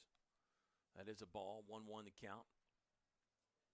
Maybe you should call it an off-speed pitch because in softball, so many different pitches and pitches that you don't have, the baseball counterparts don't have with the rise ball and the drop ball. There's a fastball and a stolen base attempt by Herman, a successful stolen base attempt. Herman slides in, kind of the old school hook slide, slid to the outfield side of second base there and stuck the left hand out to hook the bag for the stolen base, and that is stolen base number 1 on the season for Olivia Herman. So she's doing a little bit of everything today. Catching, hitting homers, stealing bases. Got to feel good about Olivia Herman today. 3-1 is the count. with 2 gone here for Addison Walter, who's 1 for 1 with a pair of walks. She'll swing on this one and belt it into the left center gap. That is down. Herman will score. Walter's going to cruise into second base. Stand up, RBI double. And now Lynchburg is breaking the game open here. 5-0 the lead. 3 runs have scored in the bottom of the 5th. Have a day, Addison Walter. She's now 2 for 2 with an RBI, a double, and 2 walks. Herman has scored her 2nd run of the game. Now batting, center fielder number 19, Kaylee Hackett. Impressive stuff for Lynchburg. Might be Herman's 3rd run of the game. Got to check on that one for you, fans. 5-0 the Lynchburg lead. There's strike 1. Kaylee Atkins, the pitcher. She entered in this 4th inning. She has retired 1, but going to need to work hard to get out of it here. Swinging a foul ball from Kaylee Hackett, who is 0 for 3 on the day. She'd like to change that. Multiple hits from Walter, Cundiff, and Herman for Lynchburg. Lexi Powell has 1 hit. Kaylee Hackett trying to get on board with that. She will strike out, though. Inning is over, but damage done for Lynchburg. They score 3 in the bottom half of the 5th inning and take a 5-0 lead as we head to the 6th here at Moon Field. It's the University of Lynchburg. We're broadcasting live on the Lynchburg Hornets Sports Network.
Lynchburg leading 5-0 here as we head to the top of the 6th inning. Some defensive changes.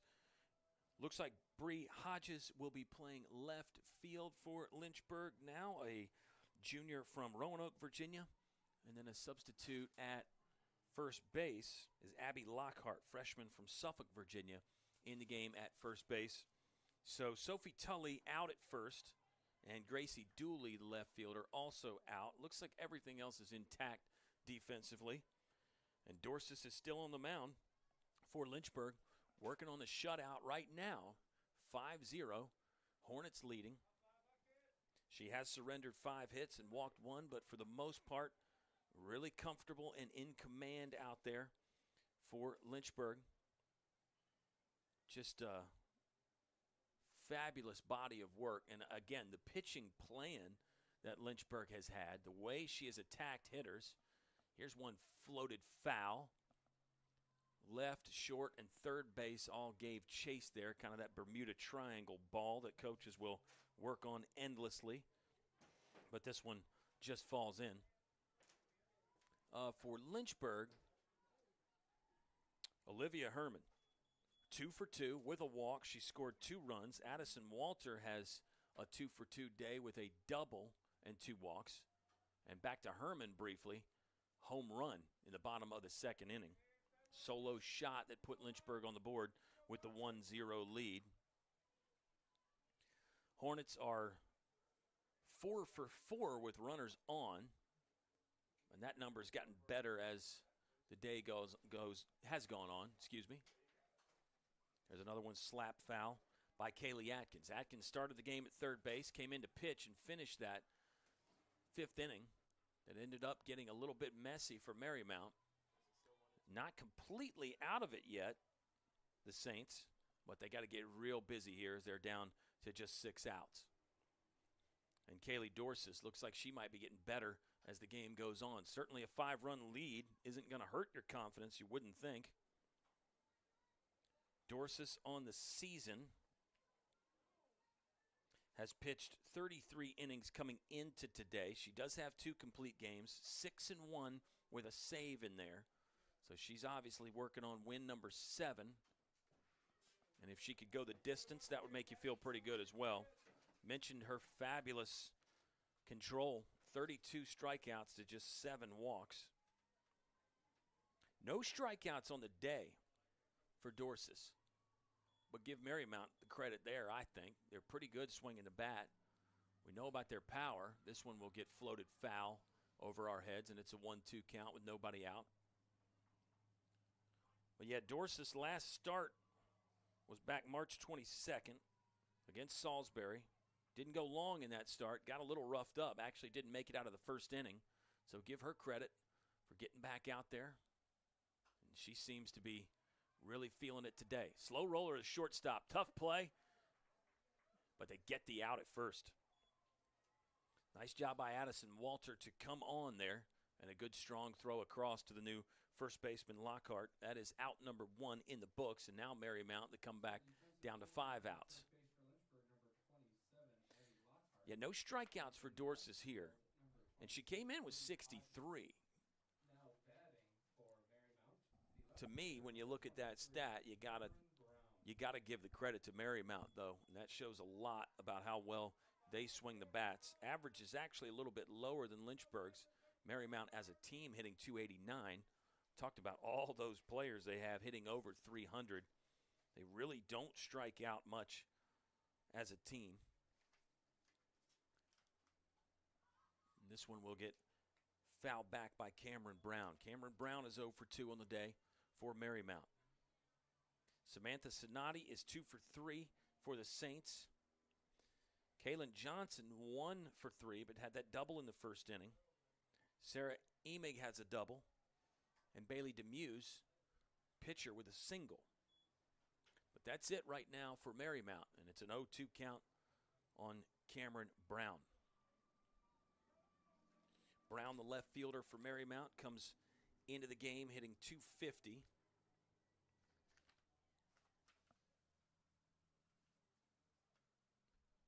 And we're going to make another defensive change, it looks like. Middle of the inning here. Middle of the batter, which is we're going to throw in the very rare category. But it looks like Lynchburg will just slide everybody over.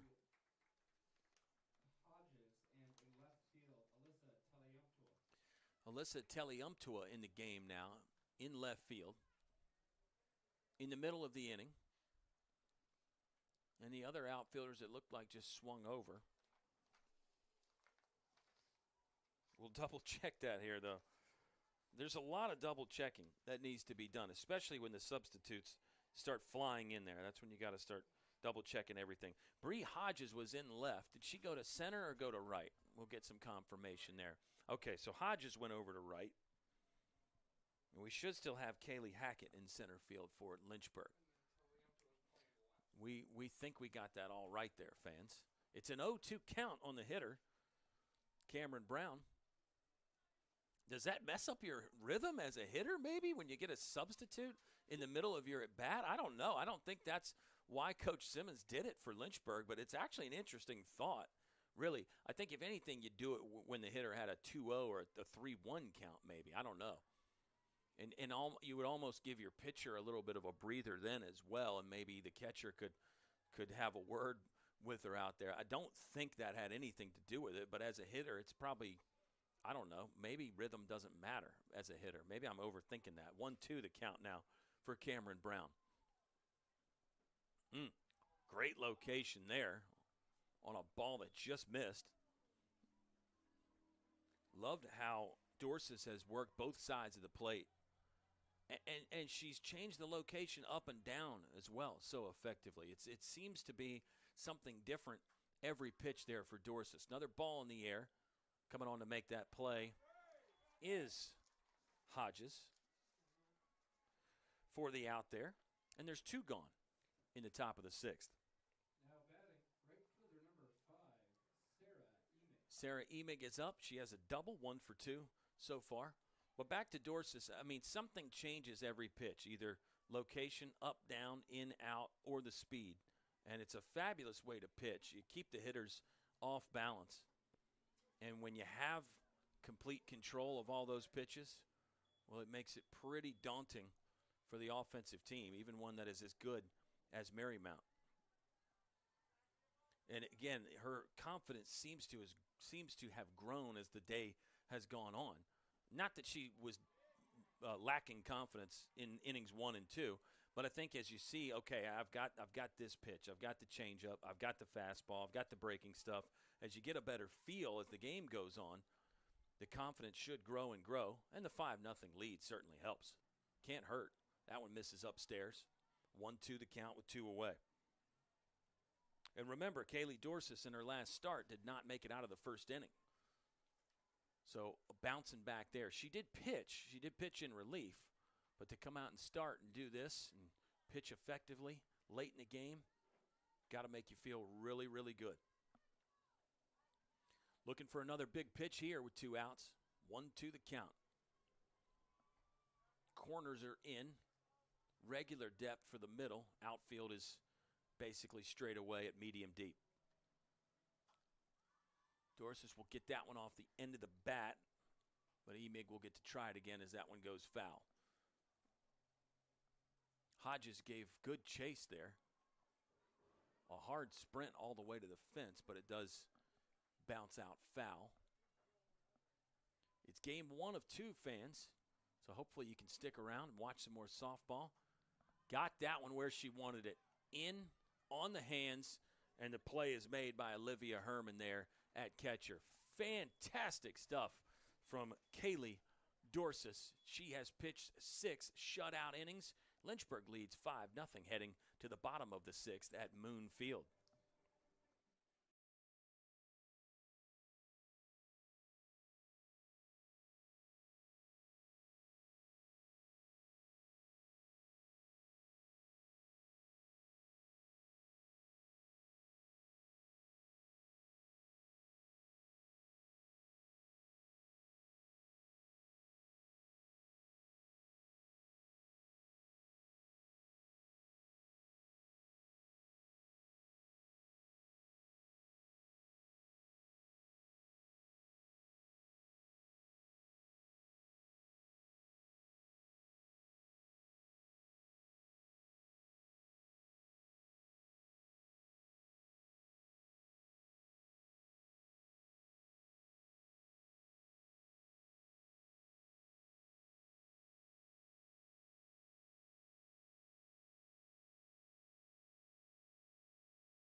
Carly Cundiff is up for Lynchburg as they try to add a few insurance runs here in the 6th inning. An overcast day at Moon Field. We never really have gotten any sunshine today, but the wind seems to have dissipated a bit and dropped down. It's a really nice day to watch some softball. And it looks like we do have some rain in the forecast for this weekend, fans, but check the schedule. LynchburgSports.com, and then also the social media spots. Good job by Cundiff to wait on the off-speed pitch, but couldn't get enough of it to drop in for a hit. That is out number 1.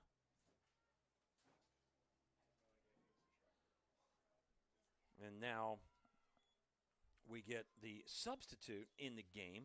This was Sophie Tully's spot, but it'll be Abby Lockhart, freshman from Nansman River High School, swinging the bat for Lynchburg here. Her first at bat off the bench. So much talent that Lynchburg can bring in. That'll be taken for a strike there by Abby Lockhart. Another one of those, I call it the parachute changeup. It comes out of the hand from the pitcher, and it just floats. I mean, it's even more extreme than just a regular changeup. There's definitely some technique involved there that is beyond me, but I would love to learn how to throw one. 1-1 the count now on Lockhart.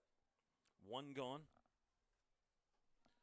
And I'm just double checking the stats, fans, but this may be the first at bat on the season for Abby Lockhart.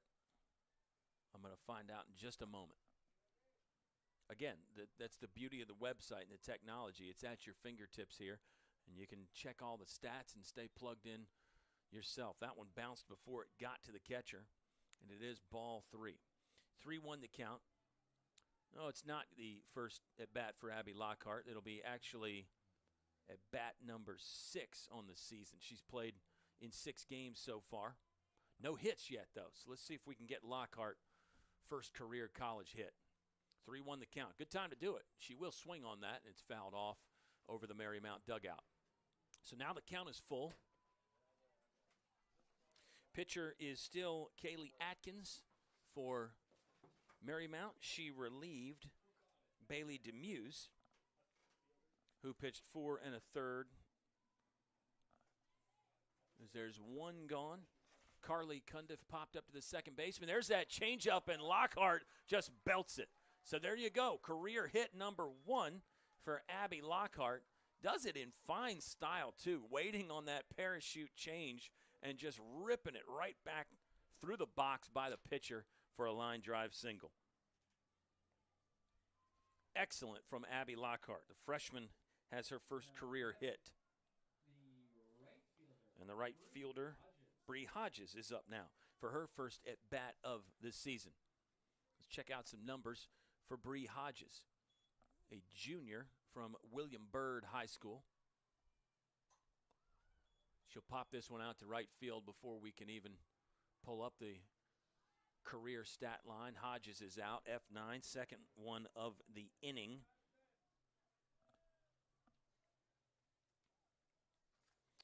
And it is Madison Barnes back up there for her second at-bat of the game. She walked, so just to specify, second plate appearance. It doesn't go down as an at-bat with the walk, but you know what I mean, fans, right? 2 gone here in the bottom of the 6th. Lynchburg leading 5-0. I have a feeling Kaylee Dorsis, the pitcher, is perfectly comfortable with pitching with the 5-0 lead, but never hurts to pad some stats and get some more runs across for Lynchburg. That one in at the knee for a strike. Madison Barnes, a freshman from Halifax County. Another one of those that I think is, I call it Central Virginia. A lot of people call that Southside Virginia there. Halifax County, about an hour and a half. Ooh, snap throw to first there. Trying to get the runner, just being a little bit slow getting back, but safe over there was Abby Lockhart. Yeah, Halifax County, about an hour and a half or so southeast of Lynchburg. It does border North Carolina. But there are plenty of great athletes from Halifax County, and a couple of them on this Lynchburg softball team. 2-1 the count for the one in the batter's box right now.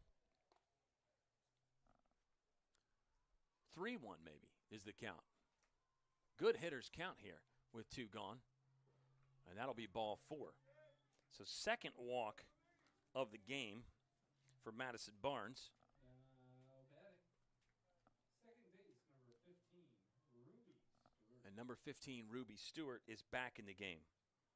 She started 0 for 2, went out. Maybe Ruby Stewart is not coming back in the game, actually, as Coach Simmons will head to the umpire again here with the lineup cards out and heads bowed as they look at what the potential change will be. It's a 5-0 lead for Lynchburg.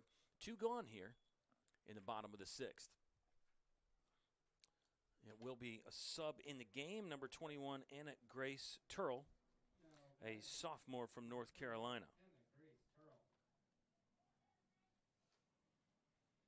She was a second-team All-ODAC performer last year, hit .372 in 29 games, on base at exactly a 500 clip. So half the time, Anna Grace Turl was getting on base for Lynchburg. She takes ball 1 there.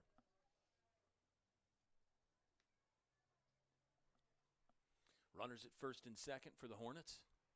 This is game one of a doubleheader. We'll take a half an hour break or so and then be back here with more softball action from Moon Field. Still got to play the top of the seventh, at least. But just reminding you fans to not go anywhere when that game concludes.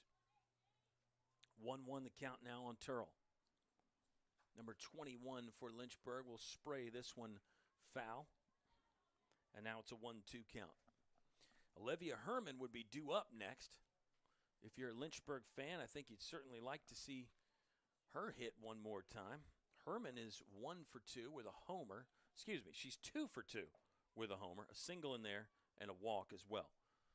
So reach base every time.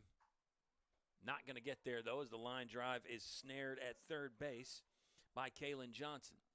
So the sixth inning is over. We head to the seventh as the Hornets try to close it down and get win number 12 on the season. They lead Marymount 5-0.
A few more changes for Lynchburg defensively, actually just one. Georgia Thompson in playing second base. It'll be a pinch hitter for Marymount coming up. Number 14 is Nicole Gilroy. Nicole Gilroy stepping into the plate to try to get a rally going here for Marymount. They'll need 5 to extend the game. Hornets lead 5-0. It was 1 in the second for Lynchburg, 1 in the fourth, and then the big inning was the fifth. They scored 3. The Hornets got the solo homer from Olivia Herman. Great offensive day from Addison Walter. She's 2 for 2 with a double and 2 walks. Pair of hits from Carly Cundiff. And Lynchburg looking to secure win number 12. They come into the game at 11-7. Marymount 8-10. These two ball clubs did meet last year. Marymount won that game. That was a neutral site game, I believe, up at the event at Salisbury last season. We can dig into that if we need to, but let's enjoy more excellent work from Kaylee Dorsis in the circle here for Lynchburg. Started the game, and outside of 1 or 2 bad pitches here or there, she's really been outstanding. Scattered 5 hits. She does have the 1 walk, but it's been spot on pretty much all day for Dorsis. And what a great performance. You save the pitching staff a little bit as well with game 2 coming up. Everybody's fresh. Check swing there. 1-2 count on Gilroy. Everybody's fresh for game 2. And then it's a busy weekend for Lynchburg, as we mentioned. 2 against Guilford Saturday at home, 2 on the road against Ferrum. And then April 5th, it'll be a double dip against Randolph at home. April is going to be very busy for all the teams here at Lynchburg, but especially the softball team. Full count now on Gilroy, who comes in off the bench. She started 9 games this season. Payoff pitch coming here. Just missed. And there's the second walk of the day issued by Kaylee Dorsis. Dorsis' last walk came back in the 3rd inning. That was an inning where Marymount left the bases loaded. Mentioned that fabulous mound visit, that well-timed mound visit to give Dorsis a little break. Get the game plan re-entered there, and she made some great pitches after that mound visit as well. She deserves full credit too. It wasn't just the timeout that did it for Lynchburg. Dorsis really performed when she needed to most. Foul ball makes it an 0-1 count with nobody gone, runner on first. New hitter in the ball game for Marymount is number 2, Caitlin Oakland. Caitlin Oakland's hitting .324 on the season in 17 games played. So she's played in all but 8 starts on the year. This one's sent back up the middle. Possible double play ball. Oh, no, Lynchburg won't even get one. They may have rushed it to try to get the double play. But unfortunately, that's going to be an error on the new second baseman. Georgia Thompson just couldn't quite secure the flip. And in hindsight, maybe Addison Walter fields it and steps on second herself, but that's with the benefit of hindsight. In the moment there, not always so easy, fans. Those infielders have it so tough. It seems like every play is bang, bang in the infield in softball, but especially that one. Off the bat, it almost appeared like that ball was hit harder, but I think Addison Walter was maybe a little bit surprised when it hit the ground. It just sort of dug in there with the spin and didn't quite get to her very quickly. First error of the ball game for either ball club. And there's still nobody out. First base number 24. So some life here for Marymount. 2 on, nobody out.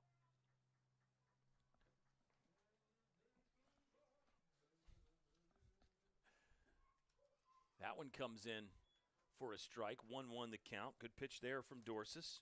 She's still working hard. Sheila Kiernan is the batter. She's played in every game for Marymount. She has 41 at-bats, 9 hits on the season.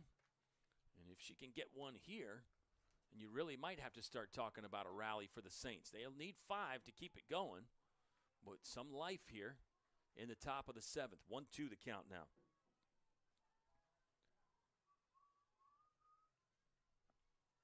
Dorsis has not struck out a batter yet. That's about the only thing that she hasn't done this game, pitching-wise.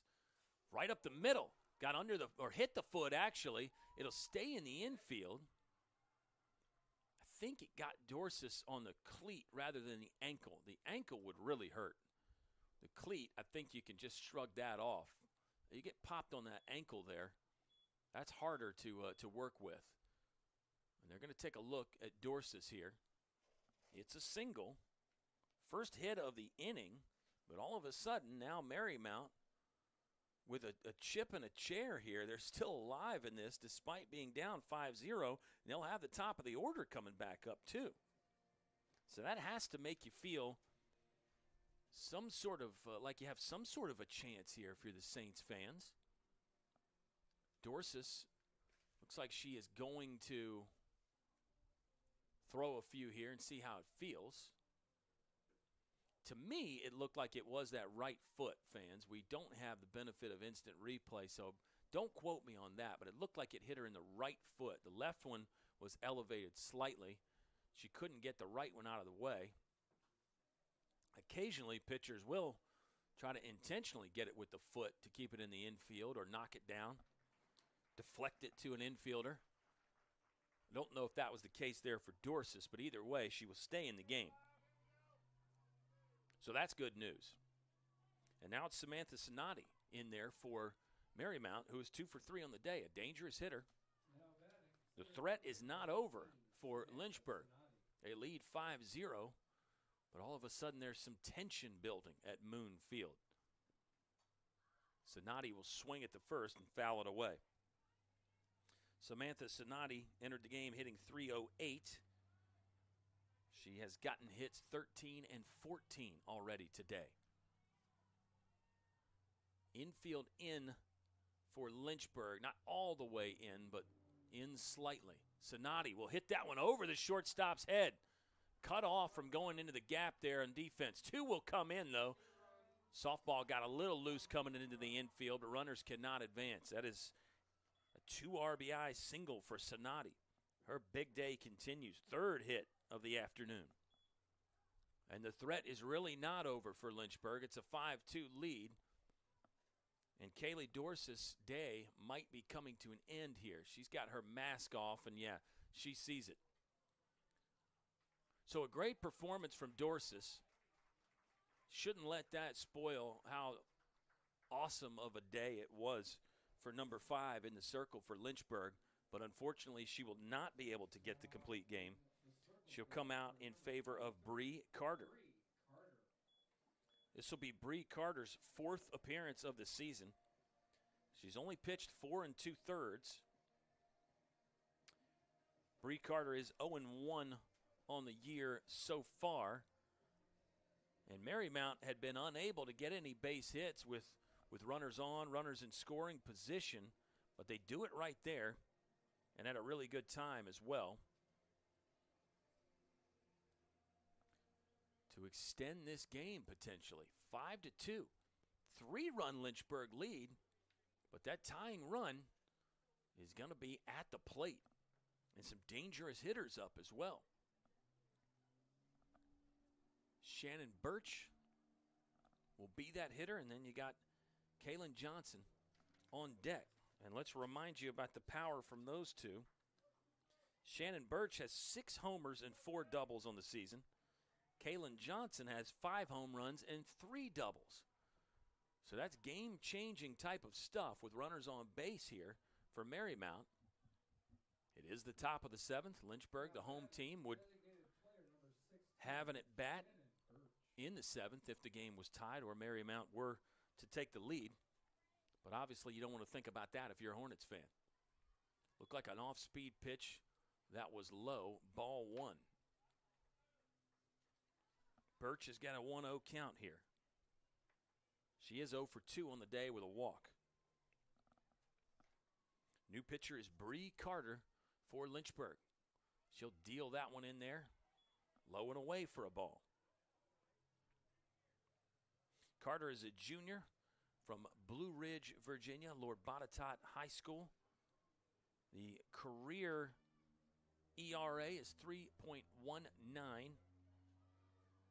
She struck out 18 and walked 11 in her career. It's career appearance number 19. She made a dozen visits to the circle last year, pitching-wise. 3-2 last season. Not as much work so far this year. This is just her 4th game. Curveball in for the strike, 2-2. Great pitch there on the inside corner. Nobody away here in the top of the 7th. Shutout is gone for Lynchburg, but they're looking to preserve the victory at this point. Shannon Birch, tying run. Got that one on the handle and fouled it off the Lynchburg dugout. Birch, I think, is the only junior on this ball club. For Marymount, it's a team, their program began last season, so pretty much everybody is freshman and sophomore on the roster. So Birch is the veteran. She'll dump this one in the outfield, off the wall. Runner will turn around home. Run comes in. Birch is into second with the double, RBI double. And the game continues. Hornets haven't gotten an out yet. The dangerous Kaylin Johnson steps to the plate. 5 homers on the season, 3 doubles. For Shannon Birch, that was double number 5 herself. It's an RBI double. Bree Carter's getting really tested here in the top of the 7th. A 3-run 7th inning that might not be over for Marymount. Swung on, ripped into center. That'll drop in, base hit. 4th run is across. 5th run will get held at second. That was Birch, who I believe was waiting to see if that ball dropped in. It did, and it's an RBI single for Kaylin Johnson. 4 straight hits for Marymount, and there are no outs in the 7th inning. Lynchburg has seen this 5-run lead turn into just a 1-run advantage in basically the blink of an eye. Here comes Kaylee Atkins to hit for Marymount. 0 for 3 on the day. Runner will go. Pump fake. Snap throw to third. Got her at third. And then maybe a chance to get another out at second. Oh, boy, that is huge for Lynchburg.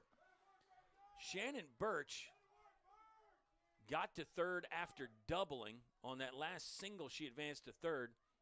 It was a first to third steal coverage kind of play for Lynchburg. You've got all your plays set up, a pump fake from Olivia Herman, and then a missile down to third base to get Birch, who's still hanging out, but the umpire's got the arm extended. He's saying out, and now Birch will begrudgingly walk off. Now it looks like the umpires will get together for a conversation. Great throw by Herman.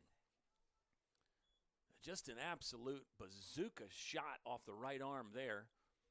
It was a well-designed first to third steal defensive play for Lynchburg. That's another one that you practice all the time, those first to third defensive plays. Yeah, umpires confirm it. That's the first out. And how about that for Lynchburg? How huge is that? Struggling to find an out, and you get one with the pickoff, basically.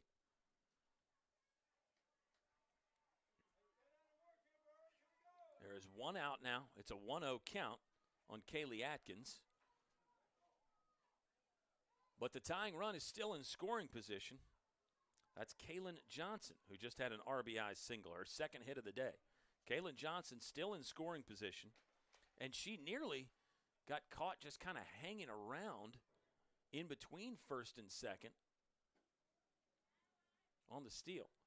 Umpire had the hand up. That might be no pitch. That might not be. Yeah, I don't think the umpire was ready to start there, and it looks like Kaylee Atkins is confirming that. Yes, the umpire has confirmed it as well. It's a 1-0 count. Umpire did not put that ball back in play yet, but now we're set and ready to go with one out. Atkins will hit that one up the middle.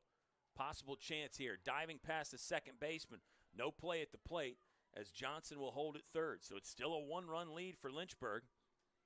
That is hit number 5 in a row for Marymount. It is absolutely contagious right now for the Saints. Their bats have woken up and gotten really hot. The alarm clock didn't go off until the top of the 7th, but they're engaged now. Marymount has gotten 5 hits in a row. Half their hits in the game have come here. They did have 2 hits in that third inning where they left the bases loaded. And you're going to get a new pitcher for Lynchburg. Tough day for Bree Carter. She comes in to try to close things down and can't finish the inning. Remember, Kaylee Dorsis started the game and started the inning for Lynchburg fans. And at that point, when Dorsis came out, it seemed like it was just going to be, I don't want to say mop-up duty for Bree Carter, but she had a 5-run inning. What we didn't anticipate was Marymount absolutely catching fire. There is 1 gone here in the top of the 7th. 4 runs have scored already. And there are runners at the corners for Marymount. Watch the double steal again, potentially. Runner take it off from first, although I don't know if Marymount wants to take that chance again after having Shannon Birch erased there on the pickoff. Pinch runner comes into the game for Marymount at first. Looked like number 6, yeah. Leila Hernandez in there at first base. The hitter is Cameron Brown. Cameron Brown is 0 for 3 on the game so far. So in the game now for Lynchburg, Angela Sperandino. Sperandeo pitched fabulously in the win at Salisbury, where Lynchburg knocked off the number 1 team in the country. That was a complete game 3 hitter for her. Career 3.39 earned run average for Sperandeo. Ball 2. Tough spot to come in here. We talked about pitchers liking to get comfortable and confidence growing as the game goes on. You don't have that luxury at all right here with a 1-run lead, runners at the corners, and 1 out. It's a closer situation mentality. Some have it, some don't. Sperandeo going to show us what she's got right here. Foul ball for strike number 1 against Cameron Brown.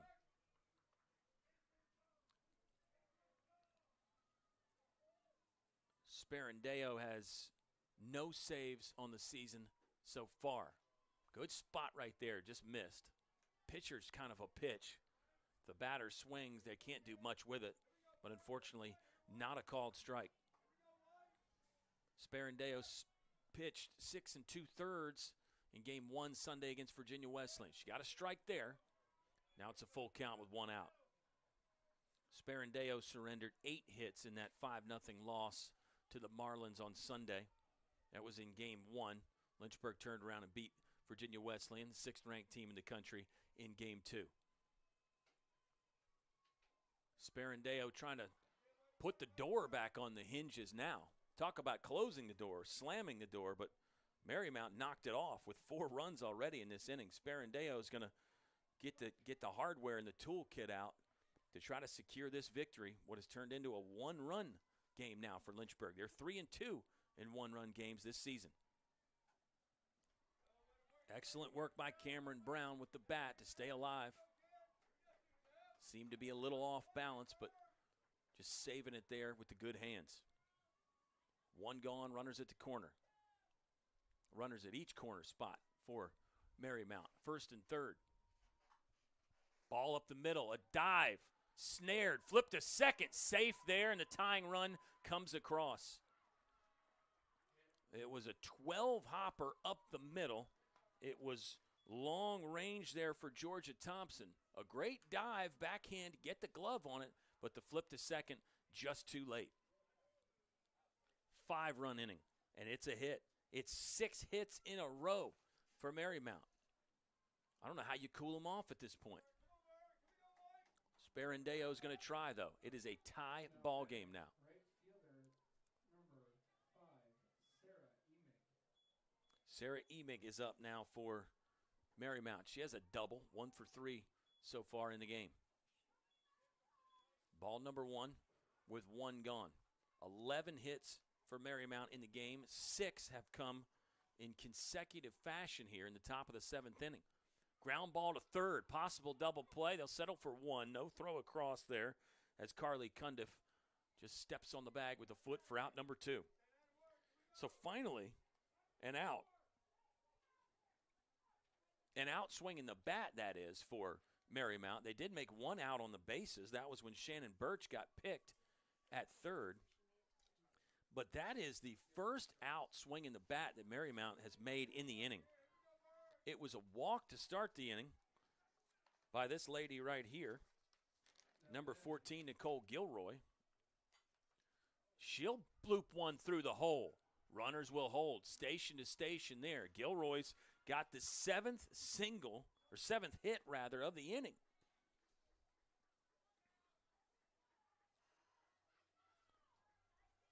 It was a walk for Gilroy to start the inning, an E4, and then the 6 consecutive singles, ground out to 3rd, and then a 7th hit in the inning there for Marymount.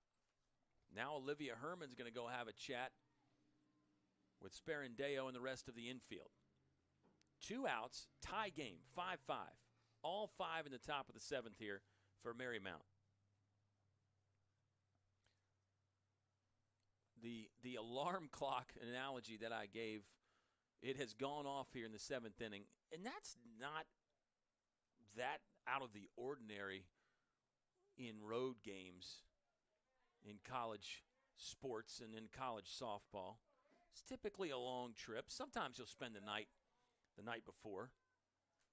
Marymount is actually 3-2 on the road this season.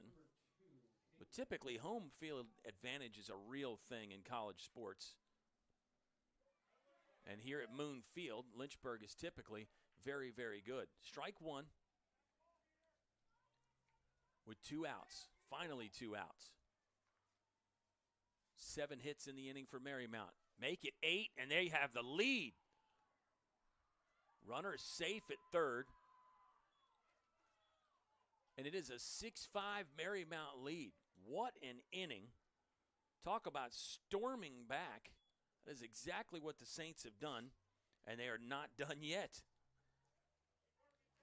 6-5. Lynchburg leads. Sheila Kiernan in the box, hitting .220 on the season. It's her second at bat of the inning, though. She's 1 for 1 in the game.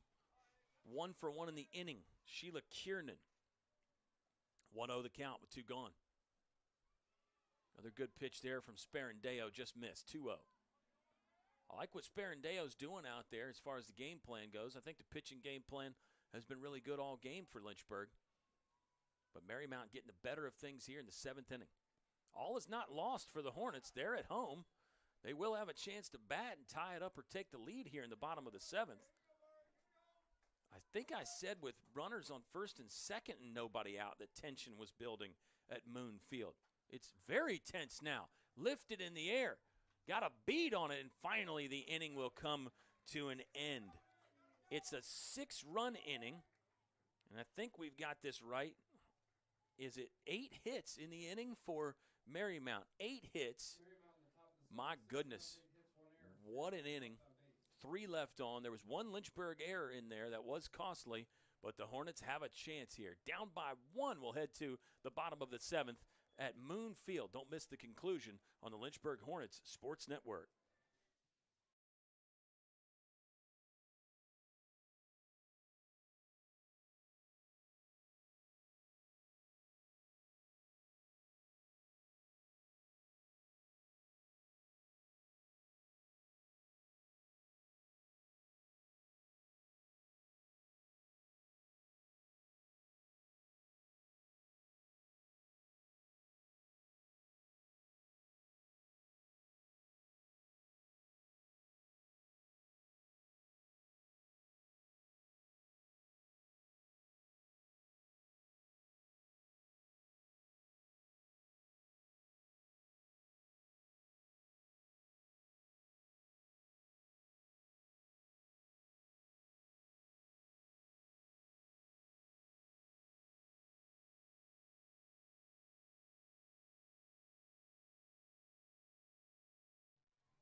Well, this is why you got to keep watching. It felt like a comfortable lead for Lynchburg. It was 5-0 heading into the 7th inning, and now 6-5. The Hornets trail for the first time today.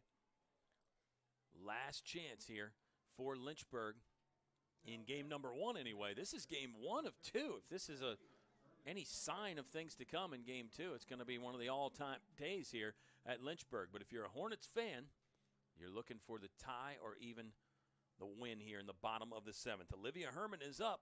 Good one to start it for the Hornets. She is 2 for 2 with a walk today. And one of those hits, the solo homer that came in the 7th inning, second inning, excuse me. I'm thinking about the 7th because that just happened, and it's crazy. I'm trying to process it all, what happened there. Herman doesn't get all of this one, doesn't get enough of it. Run down by the shortstop there, and it's out number 1. So Herman has been retired for the first time today. Her solo shot came in the 2nd inning. It gave Lynchburg a lead that they just now surrendered here in the bottom of the 7th. Tuliumptua is in to hit. Number 17 came in as a defensive replacement in the last inning. She did make a nice play there at the end of the top of the 7th to finally get back in the dugout, get Lynchburg in the dugout, and she shoots one to left field herself. Tying run is aboard. Alyssa Tuliumptua doing the job there. First pitch swinging. Entered the game hitting .250. That is single number 4 on the season. Hit number 5. And you get Addison Walter up now. Leadoff hitter is 2 for 2 with a double and 2 walks today. Tuliumptua thought she was just going to be needed defensively in that inning to close down a 5-0 lead, but now might be the offensive spark plug. Ball number 1. The pitcher is still Kaylee Atkins for Marymount. She came in a 3-run 5th inning. Lynchburg scored 3. Atkins tried to shut down the Hornet rally, and she really has pitched pretty good since then, but going to get tested here against the top of the lineup for the Hornets. And the tying run is on first base in the form of Tuliumptua. Addison Walters has a 2-0 count now with 1 gone.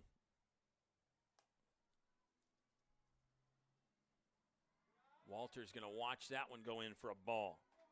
Just high. 3-0 count now for number 3, Addison Walter. Feels like down one might be a straight take opportunity, but when you got a player swinging a hot bat like Walter, wonder if Coach Simmons would consider green lighting her here. That one's in the dirt. Really no choice right there. It's walk number 3 on the day for Walter. You know she's patient. She's already drawn 3 walks. And just for reference, that is walk number, actually just walk number 5 on the season for Addison Walter. Maybe some changes coming from Marymount. Looks like a new arm coming in. New pitcher in the circle. We've already talked about tough situations to step into for a pitcher. This qualifies. First and second. The tying run is in scoring position. The winning run is on board. And it's good speed with Addison Walter there as well. And you're going to face really what is the meat of the order here for Lynchburg. 2, 3, and 4. And it looks to be number 16, Shannon Birch, will be the pitcher.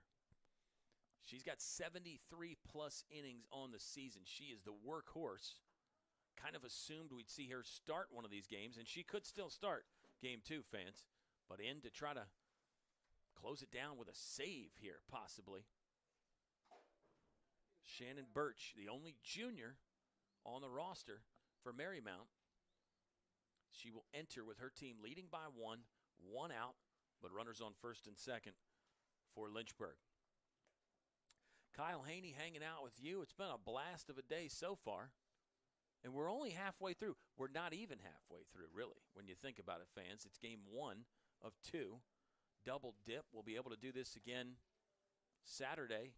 Guilford will come to Moon Field for an ODAC matchup with the Hornets. We hope you can make your plans to join us in person or online with the Lynchburg Hornets Sports Network.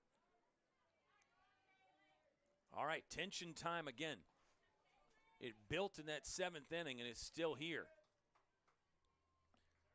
Lynchburg was trying to get win number 12 on the season. Marymount enters at 8 and 10. It is anybody's ball game. That one misses inside and just missed the left leg of Kaylee Hackett. Kaylee Hackett 0 for 4 on the afternoon thus far, but a 1-0 count here against Birch. She'll swing and foul that one right behind, 1-1. You definitely see a spring in Marymount's step. Why wouldn't they have it after a 6-run 7th inning to take the lead when they had been held scoreless for the first 6? Another one fouled straight down by Kaylee Hackett. 1-2 count. Shannon Birch has 35 strikeouts to just 26 walks so far this season. That one's up and away for a ball. 2-2 the count. Birch has an ERA of 2.67. She's 6 and 3. 6 complete games in there. 2-2 the count with 1 away here for Birch. That one misses low and in. Full. 1 gone. Action pitch coming right here. Lynchburg down 1, but definitely not out of it.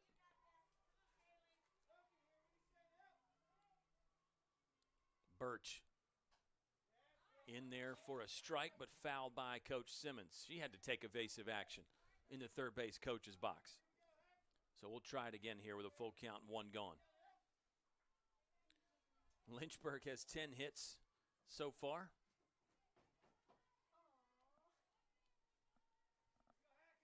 As fans of all ages are enjoying the action here at Moon Field. We hope you are too. Big one right here from Birch. Same result, really the same spot as Hackett bounces it by her coach there down the third base line. So she's been out front a couple times. If you're Marymount, if she's already out front of the off-speed pitch, sometimes it's hard as a pitch caller to figure out what to come back with next. You don't want to surrender the walk. Here's a ground ball to third. At least one throw across. Looked like she beat it. She did. Hackett is in there safe on the fielder's choice. And it all ends up on the shoulders of Carly Cundiff. Carly Cundiff has runners at first and second. The tying run is in scoring position. The winning run is on board. 2 away here in the bottom of the 7th. That one misses up. Cundiff is the leading hitter for Lynchburg. Comes into the game at .390. Driven in 8. A 9th RBI would tie the game. 10th would win it. Up the middle. Tough play for the shortstop. Throws across. High but handled. And that's your ball game. The Saints storm back in the top of the 7th to take a 6-5 win over Lynchburg. Marymount moves to 9-10 on the season. Lynchburg falls to 11-8. Game 1 is in the books. We're back in half an hour to start Game 2. Hope you can stick around. You'll be able to see all the action right here on the Lynchburg Hornets Sports Network.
We return to Moon Field here on the campus of the University of Lynchburg. It's game 2 of a softball doubleheader between the Hornets of Lynchburg and the Saints of Marymount. Exciting game 1. It was exciting before the 7th inning, fans, but that's when business really picked up. Marymount had been shut out in the first 6 innings. They score 6 in the top of the 7th. Lynchburg still with a chance to answer, and the Hornets did get the tying run in scoring position, got the winning run on base, but it was not to be for Lynchburg as Marymount holds on for the 6-5 victory. Marymount moved to 9-10, and Lynchburg 11-8 now going into game 2 of our doubleheader on what has become a very overcast day. We were debating the levels of cloud cover earlier, but it's just very overcast now, and it's actually kind of dark out here at Moon Field. But we think with the time that we're starting this one, we should be okay. Here's a ground ball to short, quick play, action early, and it is out number 1 in the books early. Emily Charlton on the mound in game 2 for Lynchburg. She got the win in game 2 against Virginia Wesleyan on Sunday. An outstanding pitching performance for Charlton on Sunday. It was a complete game, 4-hitter, 3 earned runs in the win against the Virginia Wesleyan Marlins, who are ranked nationally. And it was actually Charlton's first win on the mound since February 26th. So great to see her get a victory. And in a big spot there, a big ODAC game. Hornets got the split with the Marlins on Sunday, and Lynchburg will be hoping that Charlton can guide them to a split in this one here today. Left-hander, number 24, second-team All-ODAC player last year. Threw a team-high 119 2/3 innings last season for Lynchburg. And she's in the circle right now, working against a Marymount team that we saw just explode offensively in the 7th inning of the last game. And this is a Marymount team that can play long ball with you. They have 16 home runs on the season, and now they're up to 17 doubles after last game as well. Birch is swinging right now. This is Shannon Birch. Had a double in that big 7th inning and came in to close the game. Got the save, Shannon Birch, in game 1. And Shannon Birch will start on the mound in game 2. So she would be looking for a pretty special double in the circle today if she could pick up a win in game 2 here. But we're a long way away from that. It's a full count with 1 out. Charlton delivers to Birch.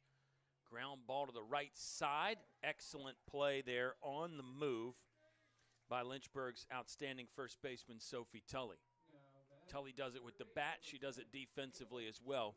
Good job to scamper over there and get that one and then track down the runner with the tag as well. Kaylin Johnson in there now. It is first 3 batters the same for Marymount. Excellent change of pace ball right there from Charlton. Great pitch. But yeah, Samantha Sinati, Shannon Birch, Kaylin Johnson leading off here. 1, 2, 3 for Marymount. Then it'll be Atkins, Gilroy, Emig, Lemur, Corcoran, and Kiernan. Birch, the catcher, is being DH'd for, I believe. But we'll confirm that here in just a minute, fans. 1-1 count with 2 gone in the top of the first. Charlton hits the outside corner. This one floating foul. Good speed out there again from Lexi Powell. Nearly ran that one down. We saw Lexi Powell make a couple really good plays defensively for Lynchburg in game 1. That was kind of the story of game 1 through the first 6 innings, was how good the defense was from both sides, really. But the story of the 7th inning was that explosion offensively from Marymount. Ground ball right side through the hole. There's hit number 1 of the game and of the inning. Actually got to the wall, but Kaylin Johnson will put the brakes on and hold there with a single. She had 2 hits in the first game, and her good day continues.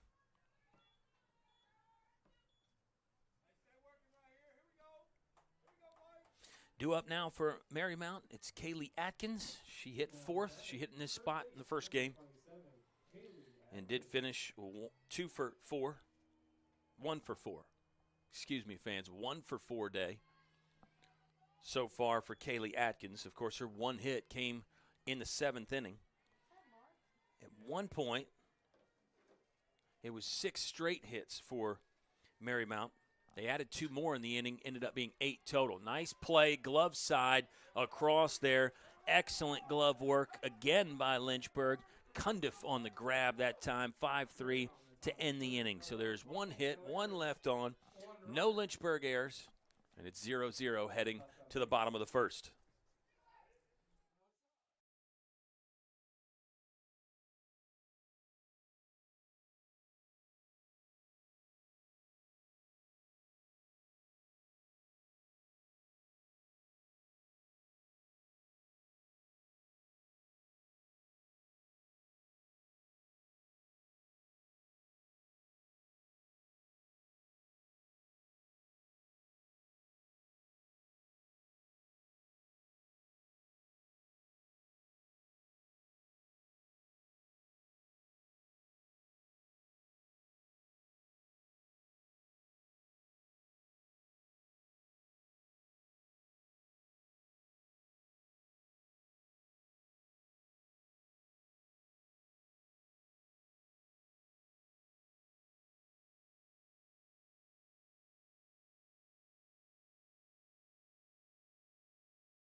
Addison Walter leading off for Lynchburg. Hornets hitting in the bottom half of the first inning. Kyle Haney hanging out with you. It's just a great day here at Moon Field and another great day on campus at Lynchburg. Addison Walter is having a great day, and that's probably an understatement. So far, first game, 2 for 2, 3 walks in there. She has not been retired yet by Marymount.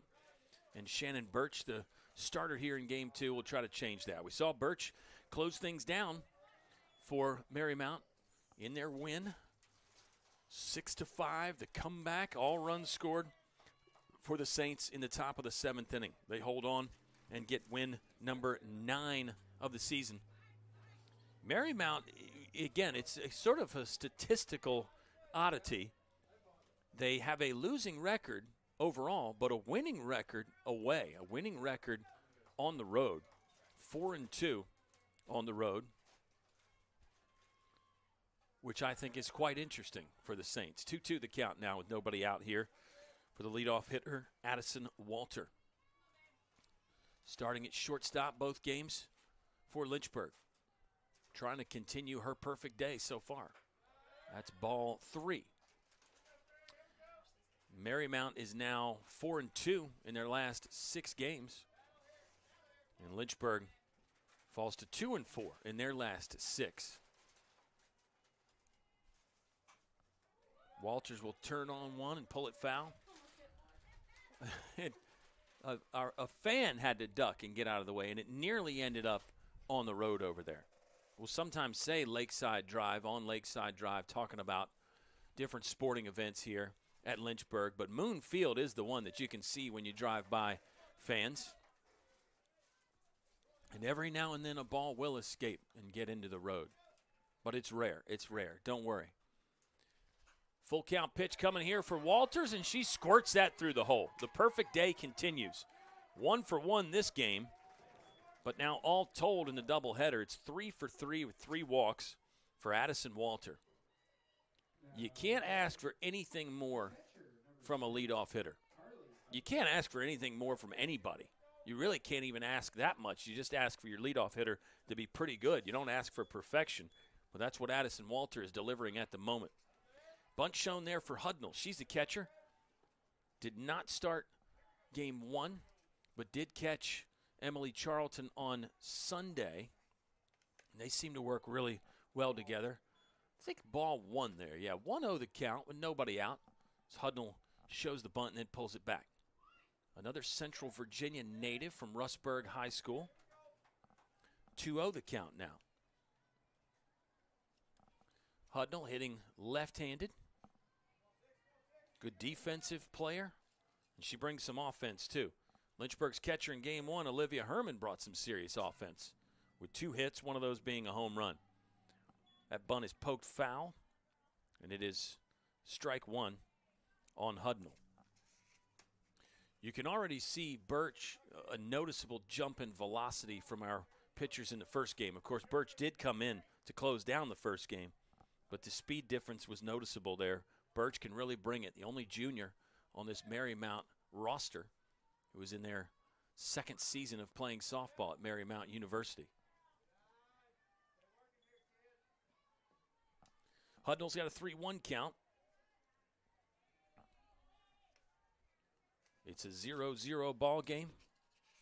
Addison Walter is aboard with the leadoff single. That one's low and away. And Hudnall will take the free pass as Sophie Tully hit cleanup in game one, but now is in the 3 spot here for Lynchburg. All-conference player last year. She's put together one heck of a career here for the Hornets. She'll swing at that one, line it to the second baseman. Double play try, not in time.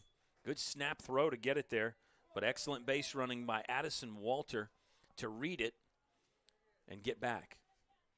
Sophie Tully had a hard out, a loud out in game one, so she's getting a little bit of bad luck, hitting it right at defenders.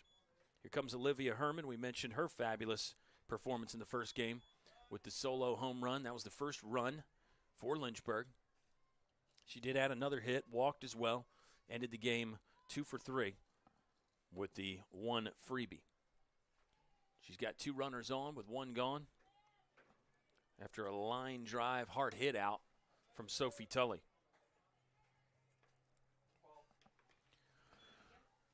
1-1 the count now with 1 gone in the bottom of the first.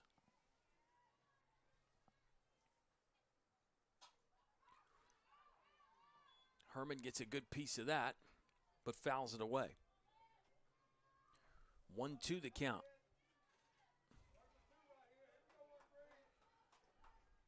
If you missed game one, you missed a lot, specifically in the 7th inning.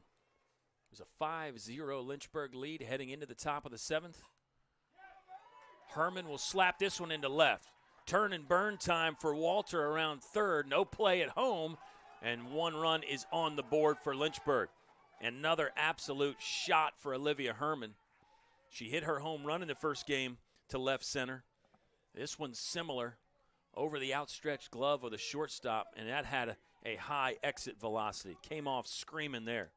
Gracie Dooley will hit in the 5-hole again in game 2 for Lynchburg. Same place she batted from in game 1.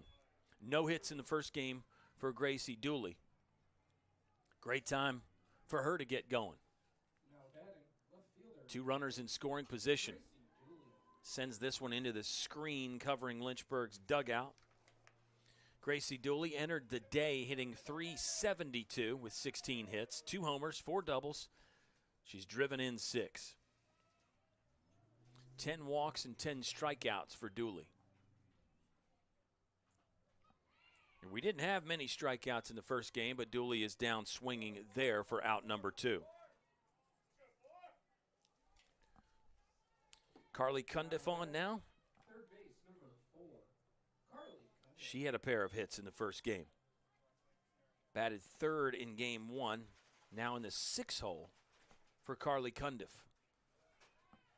She'll swing and miss at that ball in the dirt. Change of pace from Shannon Birch, the starter now for Marymount. She was the closer in the first game. Got the save. Oh, Birch is going to have to try to fend that one away, and she can't. 1 run in. Herman will come around to score. Lynchburg on top 3-0 after a rip from Carly Cundiff. 2 RBI single. It's the 3rd hit of the inning for Lynchburg, having much more success against Birch here than they had in the bottom of the 7th last game. Kaylee Hackett in the game now for Lynchburg to try to keep this big inning going. Swings at the first, lifts it into right. Tough play for the second baseman, and it falls. Good base running there by Carly Cundiff. 2 outs. She ran hard the entire time, never hesitated around second, and cruises into third easily. That'll go in the books as a hit in the 4th one of the inning for Lynchburg. And here comes a mound visit, not from head coach Paige Newsman, but one of the assistants will step out there and try to talk to Birch and settle her down a little bit. 4 hits in the innings. 4 hits in the inning, 3 runs for Lynchburg. They're looking to do some additional damage here. It'll be Ruby Stewart due up for Lynchburg. She started game 1, 0 for 2 before being lifted for a substitute. Number 15, Ruby Stewart. 8th batter Lynchburg has sent to the plate. Now batting, second base number 15, Ruby Stewart.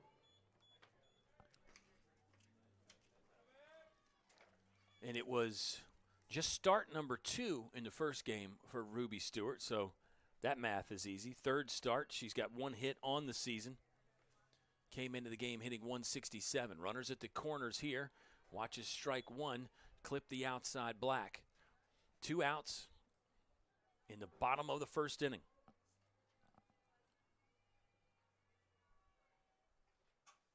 Ruby Stewart will shoot that one through the hole. 4th run in. Stewart's got her 2nd hit of the season, and more good base running. Hackett that time advancing 1st to 3rd on the ball to right field.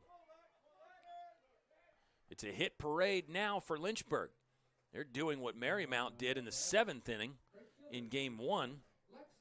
Now Lynchburg is really turning it up. Lexi Powell, the right fielder. She hit 9th in game 1. She's batting at the bottom of the order here, but a chance to turn the lineup back over in just the 1st inning for Lynchburg. 2 gone in a 5-hit inning so far. Runners at the corners again. Lexi Powell has a 1-0 count. Runner goes. Shortstop will have to throw across. Unable to be dug out there at first base. Lexi Powell is on. E6 on the throwing error. And a run scores. It is the 5th run of the game that has scored for Lynchburg. First baseman was Atkins. Kaylee Atkins, who pitched well in relief actually for Marymount.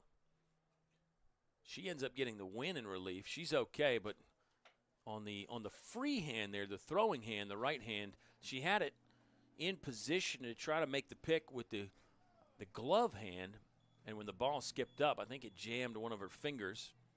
But she'll stay out there and wave the Lynchburg trainer off really before she could get too close. So Atkins is okay, and Addison Walter, who started this inning with a base hit and came around to score, has a chance to do it all over again here. 2nd at bat of the game comes in the bottom of the 1st inning.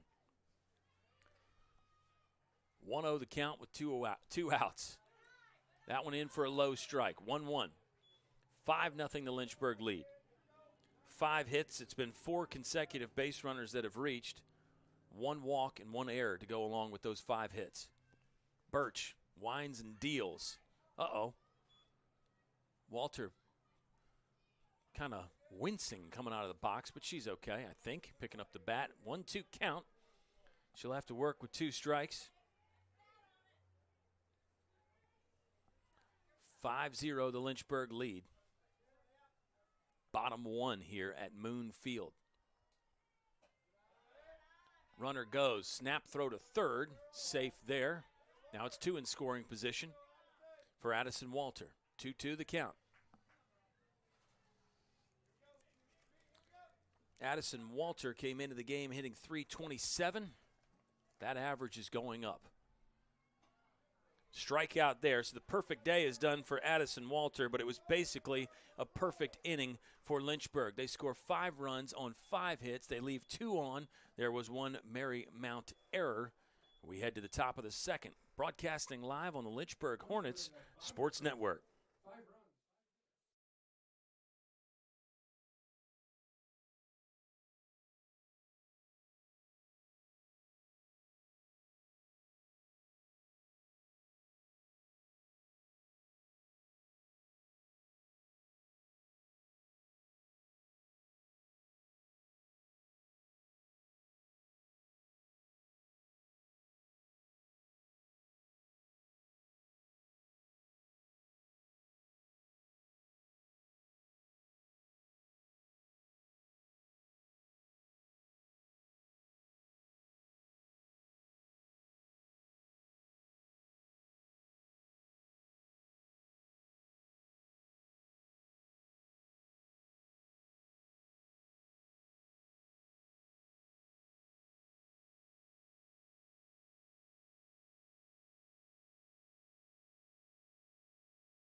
It'll be Nicole Gilroy due up for Marymount.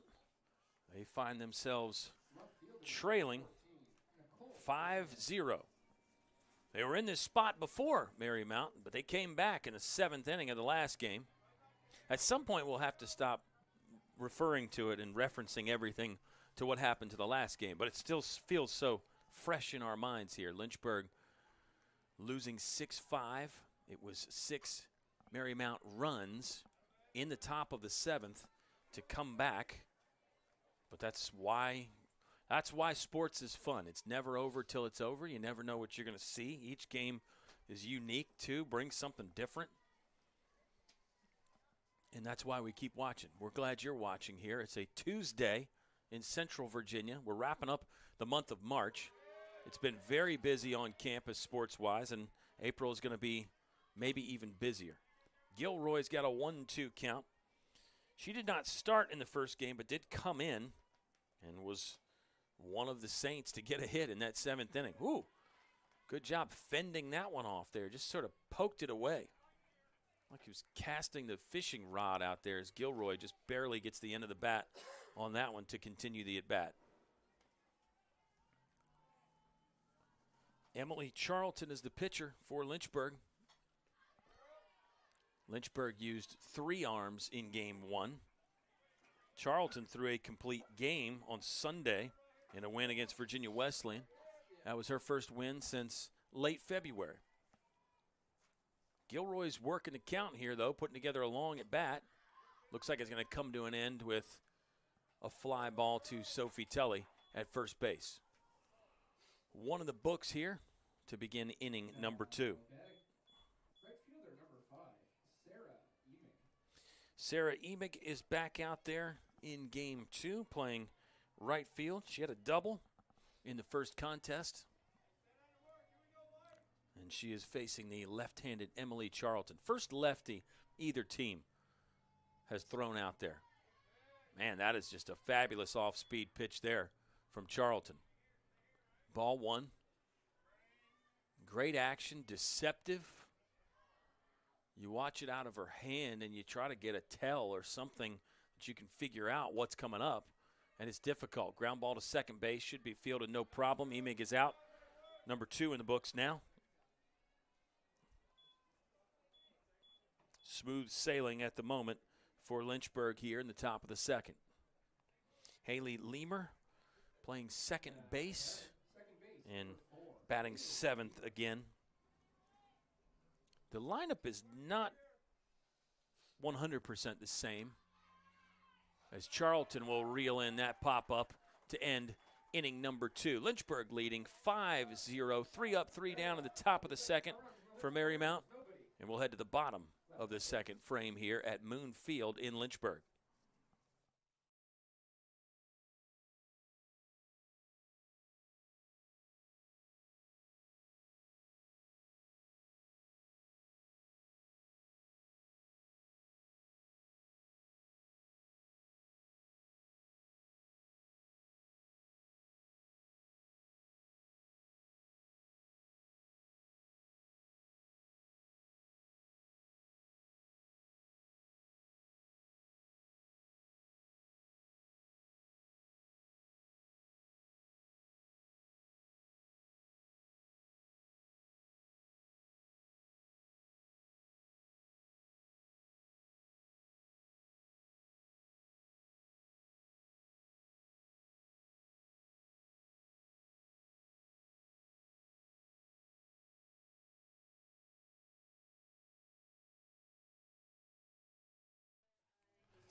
The catcher, Carly Hudnall, to lead off for Lynchburg. 262 on the year. She does have 11 hits, a double, a triple, driven in 5. This will be start number 12 for Hudnall. And it is game number 20 for Lynchburg. 11-8. And now 3-3 in one-run games after losing 6-5 to Marymount in game 1. Busy week ahead for Lynchburg. 2 against Guilford Saturday, 2 on the road against Ferrum Sunday. And they'll turn around midweek and play Randolph in a doubleheader. Weather pending on all of that. There is a little bit of rain in the forecast. Saturday, fans, maybe Friday and Saturday, but again, that's why you got to stay connected with us on social media, Facebook, Instagram, Twitter, #OneNation, and the website, which I'm on right now, lynchburgsports.com. Hudnall with the slap approach hitting there. It'll be a 1-2 count. And if you're a softball fan, you're probably, if you're watching, you probably are a softball fan. But there you see it right there. That's why it's a weapon. Out of the box quickly. Soft contact is almost exactly what you want for those slappers. And she is on. And if you're ever called a slapper, it's a good thing in softball. Infield single for Carly Hudnall. She slaps it away. Sophie Tully up. She's hit a couple balls hard today. Tully has no hits yet, but really some very solid contact. The approach always sound from Sophie Tully. And another one that can do serious damage when it comes to the long ball as well. Sophie Tully with a homer, a triple, and a double, hitting just over 300. She'll bunt here. Back to the pitcher. Moves Hudnall to second in scoring position. So a successful sacrifice bunt there for Tully. Brings up Olivia Herman, who has 3 hits on the day. A homer and a single in game 1. She singled in the first inning here. Gets the signs from Coach Dawn Simmons. And Olivia Herman is ready to work. Olivia Herman was the catcher in game 1. Designated player here in game 2. Herman and Hudnall have really been splitting the catching duties pretty evenly this season, although Lynchburg does have other players listed as catchers on the roster. Herman, a grad student from Westminster, Maryland. In her career, she's played in 103 games. She's a career .305 hitter. She's got a 3-0 count at the moment, number 13, Olivia Herman.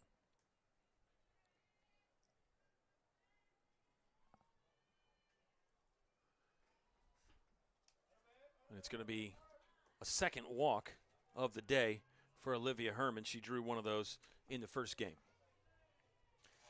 Gracie Dooley now up. Left fielder, number 8, Gracie Dooley. Gracie Dooley has 5 multi-hit games on the season. She's yet to get a hit in this one. 4 for 4 with 2 doubles in Lynchburg's opening win against William Peace. Of course, that was way back in mid-February. But Gracie Dooley more than capable of doing it with the bat for the Hornets. Getting the signals from Coach Simmons with an 0-1 count. 1 away here. Lynchburg already sporting a 5-0 lead. Dooley will show the bunt again.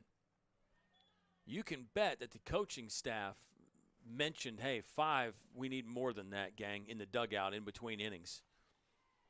That's one, when you do have that quick frame of reference from 30 or 45 minutes ago, you can say, hey, we need more than 5. Let's score double digits and put this game out of reach right now. Don't let them have any threat of a comeback. At least that's the conventional wisdom. Carly Cundiff will be due up next. She's got a 7-game hitting streak. Cundiff got on with a hit last game. She's already got a hit in this one. Due up right now as Dooley strikes out swinging. Yeah, Carly Cundiff working on a 7-game hitting streak. She's hit safely now in 10 of Lynchburg's last 11 games. Carly Cundiff had 2 hits last game. So now she's working on multi-game hit streaks and things like that. 1-0 the count for number 4 for Lynchburg, Carly Cundiff. And her average is going to be through the roof. She was already leading the team at 390. And when we do the math here in just a bit, I have a feeling it's going to be over 400 now for number 4. Cundiff takes that one for a ball. I think the LHSN research department is getting activated again. I mean, they spring into action so quickly. You don't even have to submit a formal requisition request or a work order, whatever it would be called. They just do this stuff for fun. On the dot, 400 for the year? A hit in the first inning for Carly Cundiff. She's already got a hit in this game. That was a 2 RBI single, by the way. That got the hitting streak to 7. 7-game hitting streak. She's hit safely in 10 of her last 11. And now the average is up to 413, the LHSN research department is telling us, for Carly Cundiff, the senior from Franklin County High School. Again, another one not too far away there from Glade Hill, Virginia.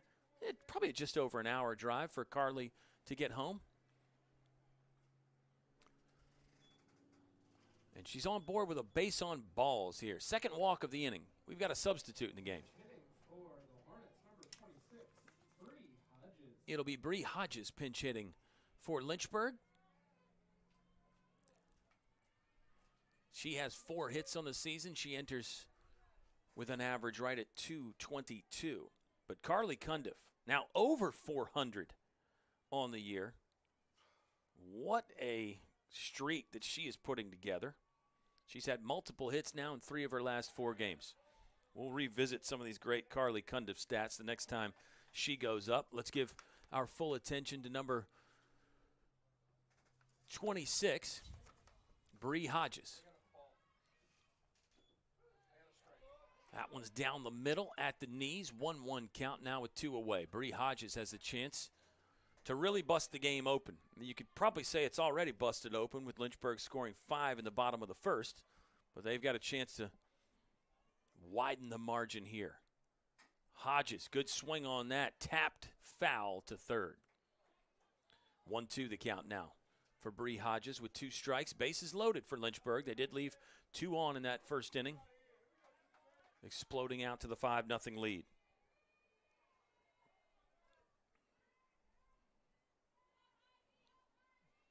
Still in awe of some of these Carly Cundiff stats. We'll hold that thought for a moment. Payoff pitch from Birch misses down and in. She got the save in game 1 for Marymount, but has struggled a bit here in game 2. Down 5-0. Shannon Birch. 2-2 the count. With 2 gone in the bottom of the second. Birch fires that one in over her glove, but the shortstop is there to end the inning. So Lynchburg does not score. They leave 3 stranded in an inning that featured 1 Lynchburg base hit, no Marymount errors. It's a 5-0 Hornet lead heading to the 3rd inning.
Sheila Kiernan to lead off for Marymount. It's 8-9-1 due up for the visitors from Northern Virginia. Not too long of a trip down here for the Saints. And we got a time called here. The Marymount batter was Kiernan, who was in the box. Oh, that might be why we were trying to figure out the lineup. Marymount may have batted out of order. We're trying to figure it out, fans. We're making strong efforts to make sure we have the lineup right. Kiernan was in the box, and she kind of called time herself and then ran back in the dugout. Or is it just a – I don't think it's a sub. The umpire has been pretty good. Umpires have been pretty good about alerting us to any of the changes. Now it's Caitlin Oakland, number 2, who's in the box now. And there is nobody out at the moment. I feel that the umpire surely would have signaled us that if that wasn't out. And really, even when you bat out of order, the rule is that the batter out of order has to get on, and then you alert the umpire, and then they're out. So that may have been okay there. Oakland will hit a pretty sharp shot to short, but it's fielded successfully and retired. I believe it was a 1-0 count there when Oakland grounded out to short. And now we get to see another look at number 24, Sheila Kiernan. In the midst of all that strangeness there, let's also say nice play by Addison Walter at short to gobble that one up and throw a strike across the diamond there. So Addison Walter has gotten it done in every area today for Lynchburg. Sheila Kiernan, who got herself in the batter's box briefly, but then had to go back to the dugout for Oakland.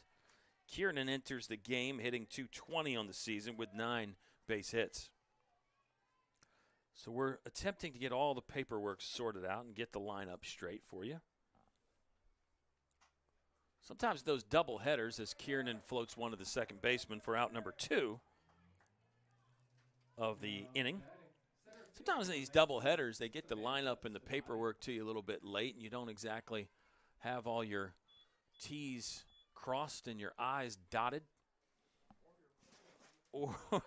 But we're getting closer to having a full grasp on the situation here in the press box.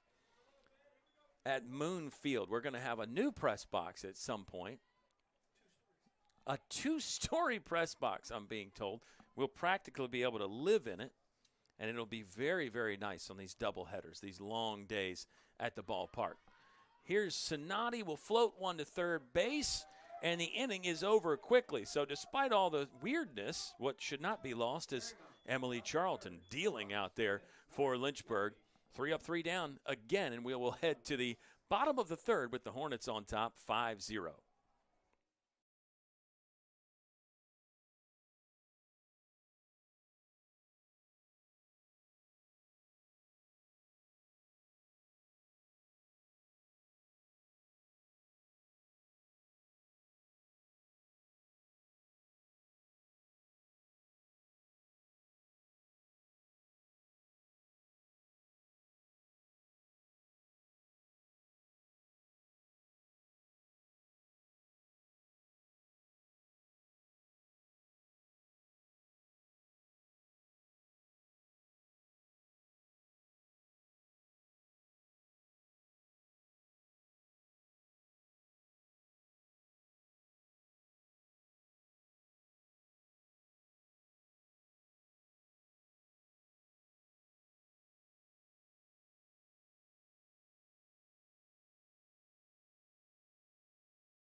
Bottom of the third here at Aubrey R. Moon Jr. Field, named after the legendary softball coach here at Lynchburg.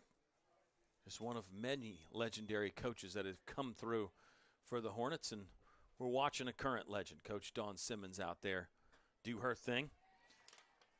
677 total wins. Yes, that was the mark that we confirmed earlier.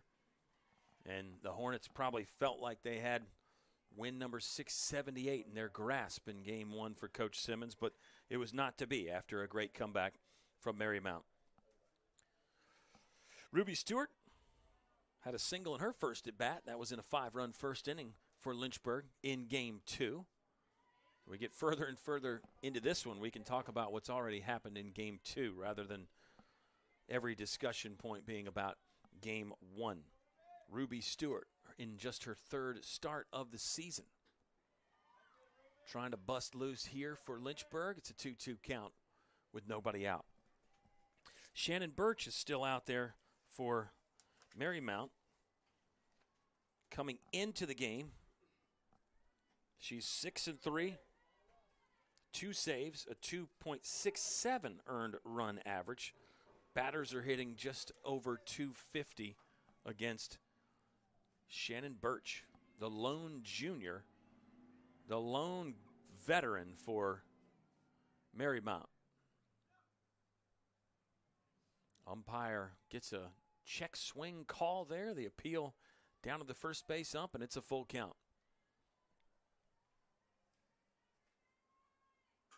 Ruby Stewart will hit that one hard to the second baseman. Short throw over is in time, and it's out number one in the bottom of the third.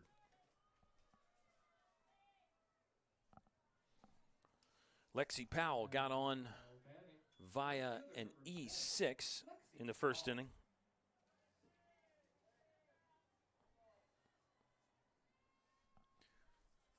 And we were wowed by Lexi Powell's defense in the first game. Trying for the base hit bunt there. That pitch ran up and in on her, and that's one of the toughest when you are trying to base hit bunt as a right-hander, because you're already slightly moving towards first base. You're kind of leaning your nose out over the plate to try to drop that bunt down. So when the pitcher runs one that tails back into your hands, it can be pretty difficult. Powell will try the base hit bunt again. Got the bat on that one more, but sent it foul. Now it's 0-2 the count. Bunt not completely out of the question, but I think we'll see Lexi Powell probably swing the bat here with one out. That one just missed for Birch. 5-0 the Lynchburg lead.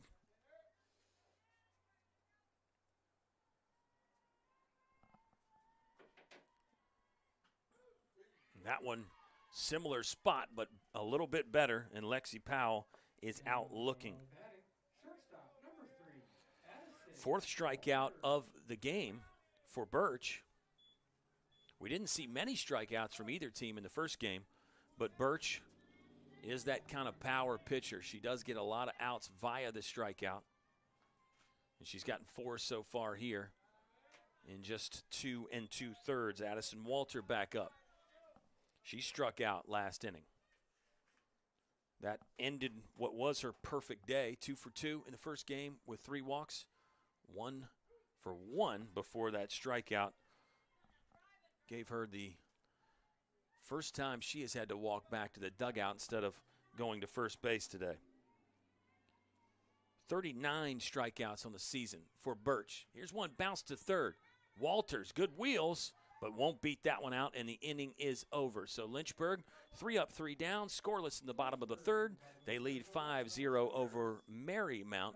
We're broadcasting it live here on the Lynchburg Hornets Sports Network.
It's a blast up here in the Moonfield press box as we're now discussing the pros and cons of coffee.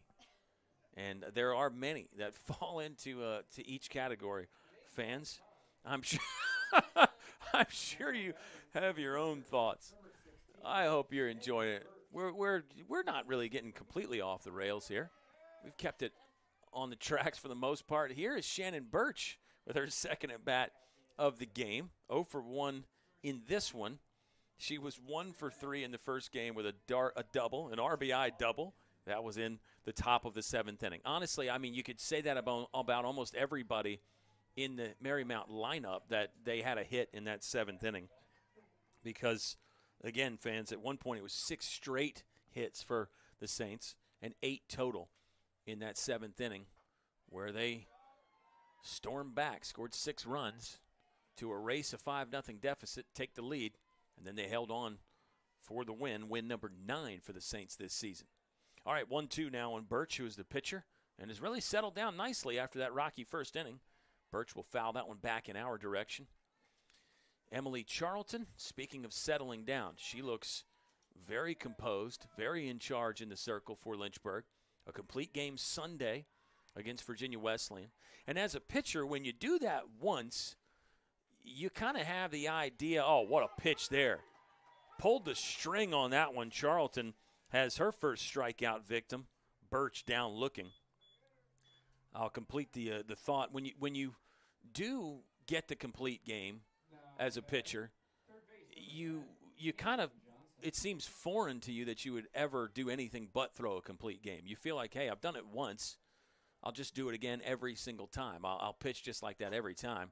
Watch out for Johnson. Puts a charge into this, and it's over the fence. Gone. The power hitter connects. Kaylin Johnson, 6th homer of the season.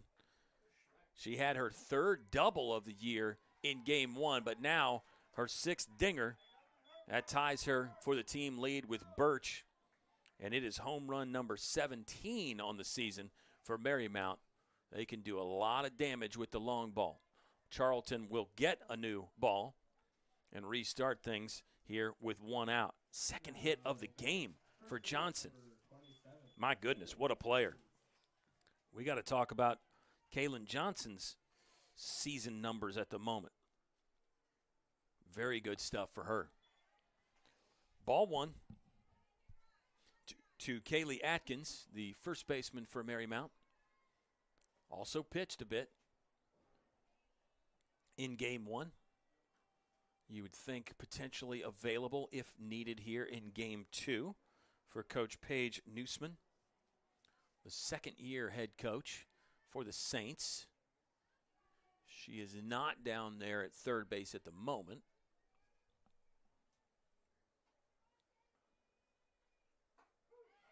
Nice movement there from Charlton. I think you could see that on your screen, fans. See that ball just kind of tailed back right into the catcher's mitt.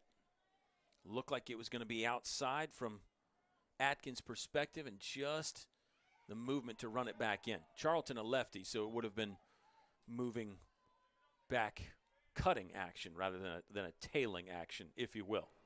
But movement nonetheless. 3-1 the count now with 1 gone to Kaylee Atkins. That one misses up and away. Charlton's got some good velocity going. You can hear that mitt pop, but it is a walk. And Nicole Gilroy is up for her second at-bat of the game. Popped out to the first baseman to begin inning number 2. We're in the top of the 4th. It's now a 5-1 game after the solo homer from Kaylin Johnson. Great block there from Hudnall. Called the off-speed pitch, expected it in the dirt. And Charlton will throw the drop ball and the changeup. So both of those pitches a catcher would have to be thinking about bodying up and expecting to be down. Backhand play from Waters, throws across. How about that? Oh, beat it. Good hustle from Gilroy. Calling an infield single. Love the effort from Addison Walter. Addison Walter has been great with the metal and the leather today. That time just could not nip Gilroy as she was hustling down the first base line. 1 out, and a potential big inning for Marymount is developing here. They already had the solo homer from Kaylin Johnson, and now there's 2 on with 1 out in the top of the 4th. Another one there from Charlton. More of just a straight fastball on the inner half, but she's got enough natural movement. I don't think she has to really try to manipulate it or torque it too much. Just moves on its own. That looked like the drop ball to me there. Always tough to tell in softball. I think tougher to tell in softball than baseball what pitch it is. And if you're a pitcher, that's what you want. You want the broadcaster to wonder what it is. You want the hitter to wonder what it is as well. That one falls out of the zone for a ball. And now it's a 2-1 count with 1 away for Amig, Sarah Amig, who bounced out to second base in her first at bat. Another one that started in the first game. The lineup is virtually the same for Marymount. The change, I believe, that I see is Nicole Gilroy in there for Cameron Brown. There are Bailey Demuse also started game 1. She's not in the lineup here in game 2. Out front of the off-speed pitch. Steps on the bag for 1. Throws across for 2. It's a double play for the Hornets to end the threat. They do surrender 1 on the solo home run from Kaylin Johnson. But how about that stuff? Fabulous on the left side of the diamond there to get the double play. 5-1, Lynchburg leads as we head to the bottom of the 4th inning at Boone Field.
Lynchburg's 2 best have been on the left side of the diamond today. That was Carly Cundiff at third base with the grab, steps on third for 1, throws across for the second.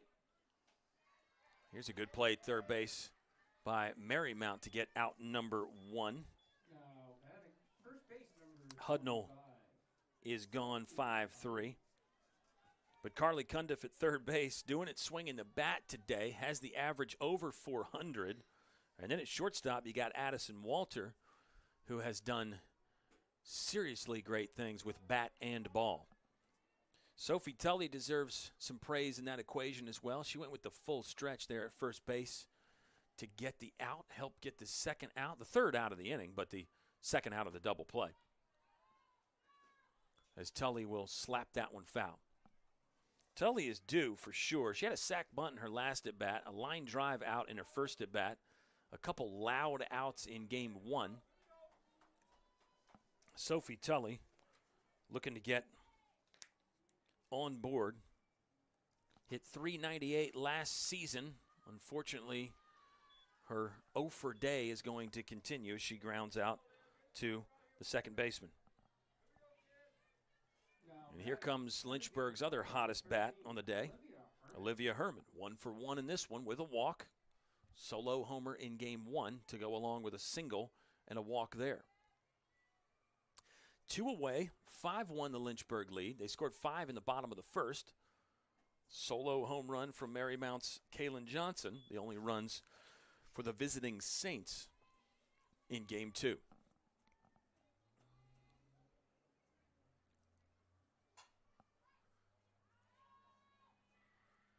one's foul into the small parking lot here at Moon Field. And it looked like a fan had a play on it and then botched it over there. I don't think we got that on camera, but it was fun. It was fun to watch. It's always something fun as Herman will drive this one. Right center gap. Outfielder going back. It'll drop in at the base of the wall. Herman will turn and then stand into second there with a double. So Herman continues this hot day. Now it's a single and a double and a walk in game 2 to go along with a homer and a single in the first game. Alyssa Teliumptua will step in the batter's box here left side to pinch hit. She came in as a defensive replacement in game 1 in the top of the 7th and ended up getting on board offensively. Teliumptua with the single in the bottom of the 7th to keep Lynchburg's hopes for a rally of their own alive, but it was not to be in the first one for the Hornets. But Teliumptua there now with Herman in scoring position, 2 gone in the bottom of the 4th inning. 7th hit of the game for Lynchburg. Picked up 10 hits offensively in the first one to go along with 6 walks. I mean, Lynchburg had no shortage of base runners, and really each team left quite a lot of runners on. Runners left on base. Always one of those key stats that gets brought up, but it's almost an overrated stat, I think, as Teliumptua will slap one to third. Charging on, but the throw is not in time. That was Kaylin Johnson, who couldn't get to that one in time. And Teliumptua has an infield single. Johnson had to hurry. Picked it up clean with the bare hand. But in the end, it was just too far to range there on the dirt to get to it in time to throw out Teliumptua. Carly Cundiff, over 400 on the season, and made a great start to a double play in the last inning. Teliumptua going, throw will go to third. Oh, it got away from Johnson, and the run's going to score. Herman's going to come in, probably an E5 there as that ball hit Johnson's glove. We talked about first to third defensive coverages are so important. And so the play was on there to snap it back to third. Even if the play's not on, you feel like as a third baseman you're going to be ready for that play at any point. Cundiff will hit one of the shortstop. She might beat this out. Bang, bang at first, but they got Cundiff there, and the inning is over. So 1 in the bottom of the 4th for Lynchburg. It comes on 2 hits, 1 Marymount error. There was 1 left on, and now it's a 6-1 advantage for Lynchburg as we head to the top of the 5th on the Lynchburg Hornets Sports Network.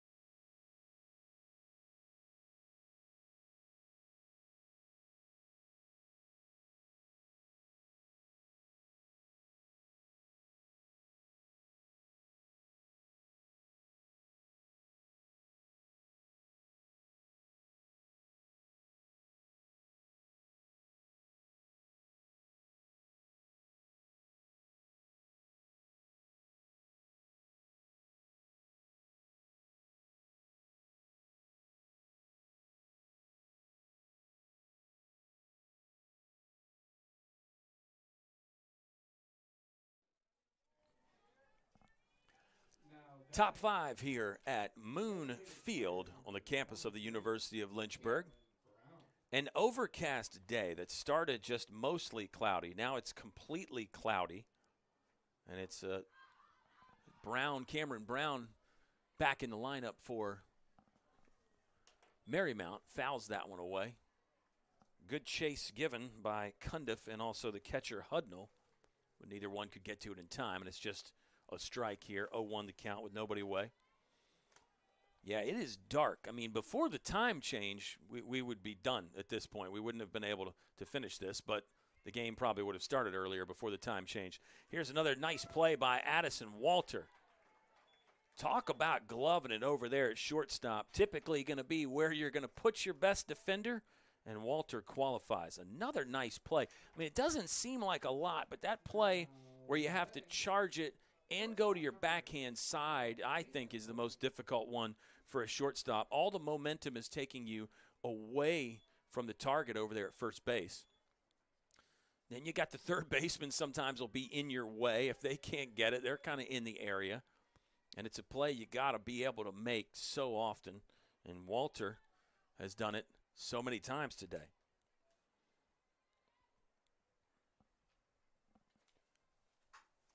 She'll get another chance. This one just a two-hopper rip right at the belt. But she'll throw across and get another one. 6-3, 6-3 so far in the inning. Maybe Addison Walter can complete the trifecta. Emily Charlton, the pitcher for Lynchburg, got to be loving it. She'll take all the ground ball put out she can get. Sheila Kernan is the 9-hole hitter for Marymount. She steps in there, swings through that first offering from Charlton. Just the one run for Marymount in this one so far, the solo homer, last inning from Kaylin Johnson. But Charlton really did a nice job after that. She did walk the next hitter and then gave up a single, but no further damage done on the scoreboard anyway for Emily Charlton in Lynchburg.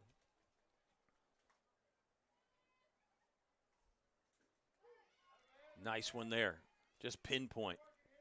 Again, Lynchburg pitchers doing a great job changing both the height of the pitch and then also the location in and out.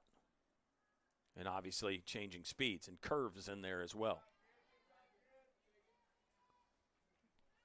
It's an interesting dynamic for a pitcher, too, when you're talking about the pitch design and the pitch selection, because you can throw all of them, but some pitchers will prefer to just have 2 or 3 really good pitches rather than a whole toolbox full of average pitches. 1-2 the count with 2 away. Charlton got Kernan off balance and out front, but she was able to hold on and see it and foul it away. That's that big parachute-like change-up there from Charlton. It's almost so much slower, the speed difference so slow that the batter can see it and adjust. Some people will favor that change-up that's only, 5 or 6 miles an hour slower rather than 15. Drive. Oh, and Lexi Powell made another grab. My goodness, Lynchburg is flashing the leather in this one. Right field running it down for out number 3. How about that? 6-1 Lynchburg leads heading to the bottom of the 5th inning.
Lexi Powell in right field, chasing down a line shot.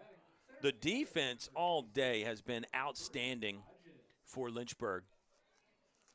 We were going on and on about the shortstop, Addison Walter, but Lexi Powell deserving high praise as well. And the thing about an outfielder when you make those outstanding plays is you're probably saving 2 bases there. An infielder, yeah, those are fantastic, but if you botch that or it gets by you, it's just a single. Outfielders, when you run down those balls like Lexi Powell is doing, you're saving multiple bases. You're saving a double or maybe a triple sometimes. So tip your cap to Lexi Powell. We got Bree Hodges hitting now for Lynchburg with a 2-0 count, now 2-1 after taking that one for a strike. 6-1, the Lynchburg lead. 5 in the bottom of the first. 1 added on in the bottom of the fourth. And now it's number 26, Bree Hodges in there. She went 4-3 in her first at bat. Did come off the bench for Hackett in this one. Hodges is going to work with the 2-2 count now.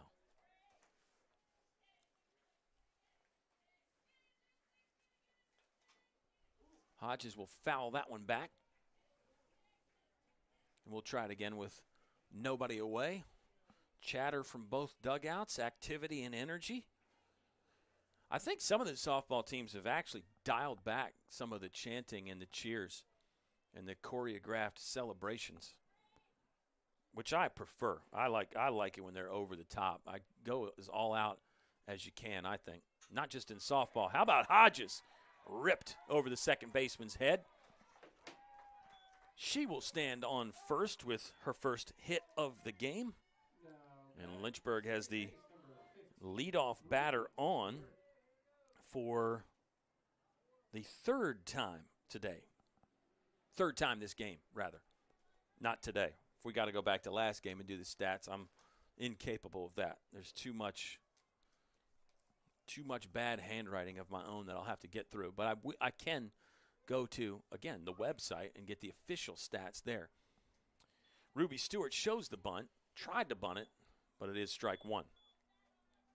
She's 1 for 2 so far this game.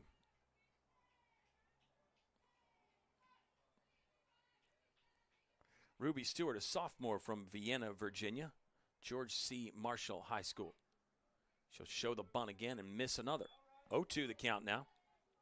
Ruby Stewart in her third start came into the game hitting a $125. She did play 33 games last year, so not inexperienced by any stretch of the imagination. Runner goes. Hodges going to be a play at second. She will slide in. The ball will skip into the outfield anyway. It was ball number 1 for Ruby Stewart. And now Hodges with the stolen base. She has herself in scoring position for Ruby Stewart. Lynchburg has decent stolen base numbers this year. Yeah, 35 on the season. They've only been caught 4 times. And that was coming into the day, so add a few to that. 1-2 the count on Ruby Stewart. Ball 2. For reference fans, Lynchburg has surrendered 22 stolen bases. So opponents not running as well on Lynchburg. Credit the wonderful catchers that the Hornets have. 2-2 the count. Nobody away in the bottom of the 5th.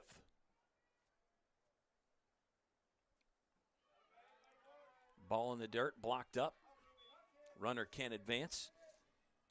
Pitcher is still Shannon Birch for Marymount. Gave up 5 in the first, but has pitched pretty effectively since then. And she does already have a save today. She closed down game 1. Ground ball is shortstop in the hole. No play there. Good job to keep it in the infield. Hit sharply by Ruby Stewart for her second hit of the game.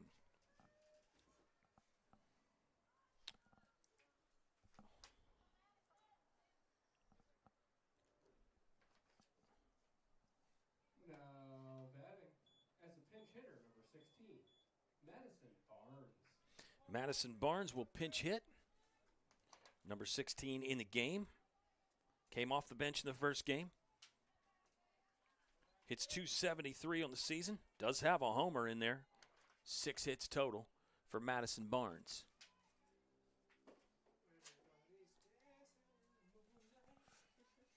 As we've got major vibes still going on up here in the press box at Moon Field. It's been a long day, but it's been a fun day. I think we got game 1 started exactly at 1:30, right? 2:27, right. Now, I'm on Central Time here. If I was Central Time, it was close. Or before the time change, I would have had a shot there. But 2:27 is when we started the day.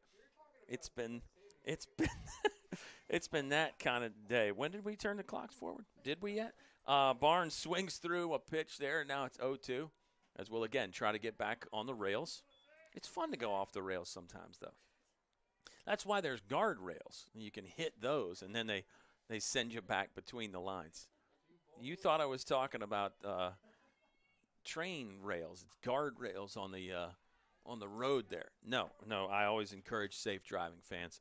1-2 the count for Madison Barnes, who is has more walks than strikeouts this season. 4 walks, 2 Ks. Facing a strikeout pitcher, Shannon Birch. Birch will fire that one in there, low and away, but Barnes able to get enough of the metal on it to stay alive. Runners on first and second for Lynchburg. They lead 6-1.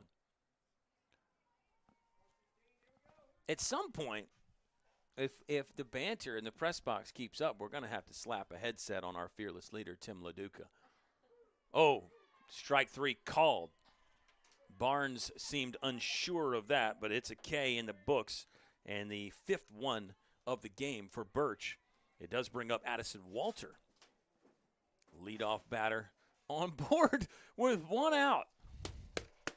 Our leadoff batter is up with 1 out, rather, with 2 on. Runners on first and second. That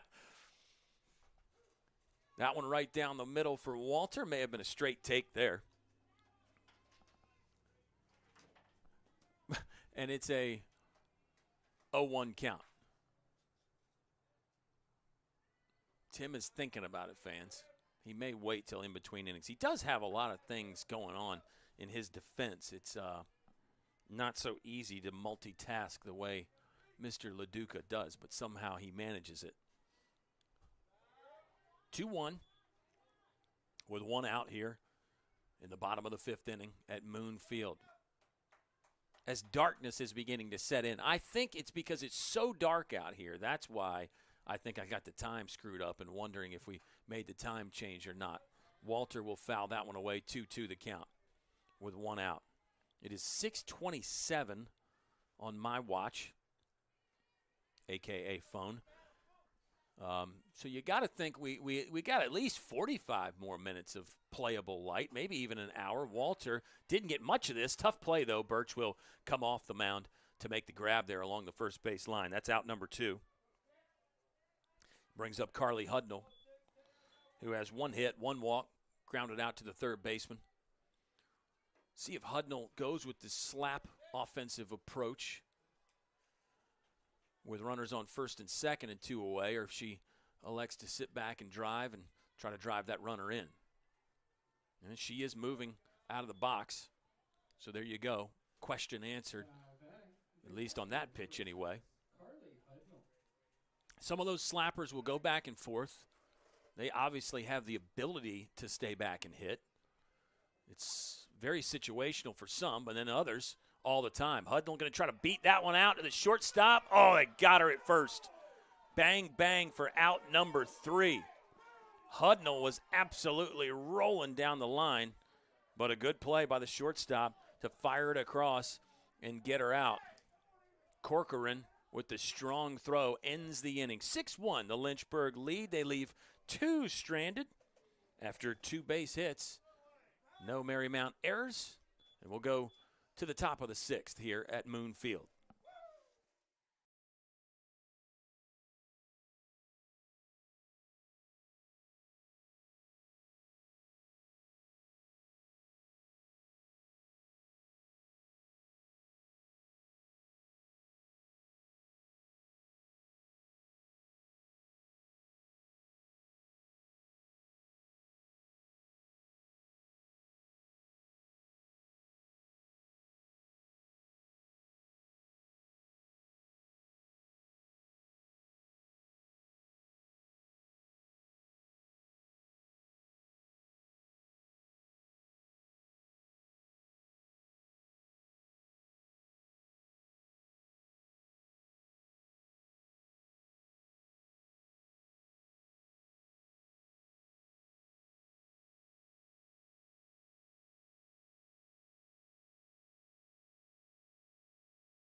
Samantha Sonati. We get set to begin the 6th inning here at Moon Field, and we get joined by Mr. Tim LaDuca, and it's going to be impressive to watch you work those dials because, fans, Tim is also doing the public address work here at Moon Field as Sonati will dump one into right field. Little slight misplay there, but Sonati can advance to second. Tim, I know you don't want to talk about yourself. You want to keep the spotlight off yourself here as he's got to go back to work with the PA again. The pitcher number 6. But I'm telling you, fans, if you ever watch a game on the Lynchburg Hornets Sports Network, you have Tim to thank in some way. But anyway, Tim, what do you want to talk about? I know you don't want to talk about yourself too much. Well, I'm just here to talk about, Lynchburg softball here because it's interesting to see Lynchburg score 5 runs in the first game. You think that's enough? And I think you touched on it very nicely. You scored 5 runs in the first inning, and Marymount knows that they can come back from that deficit. Lynchburg's only put up the 1 run since then. Yeah, 6-1 at the moment. Marymount, man, they impressed me with the way they swing the bats, and that explosion in the top of the 7th in game 1. Yeah, I think we can't count them out. They certainly aren't counting themselves out.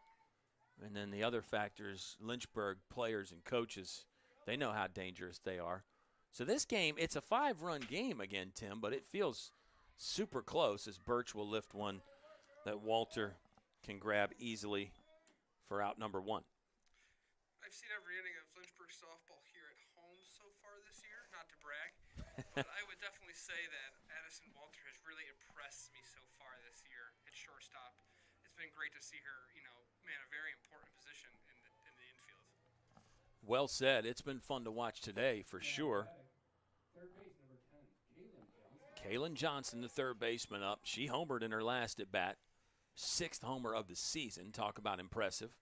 And she shows no signs of slowing down. Does check swing at strike 1 there. 0-1 the count. This is a big out here, Tim. Charlton can get by Johnson again.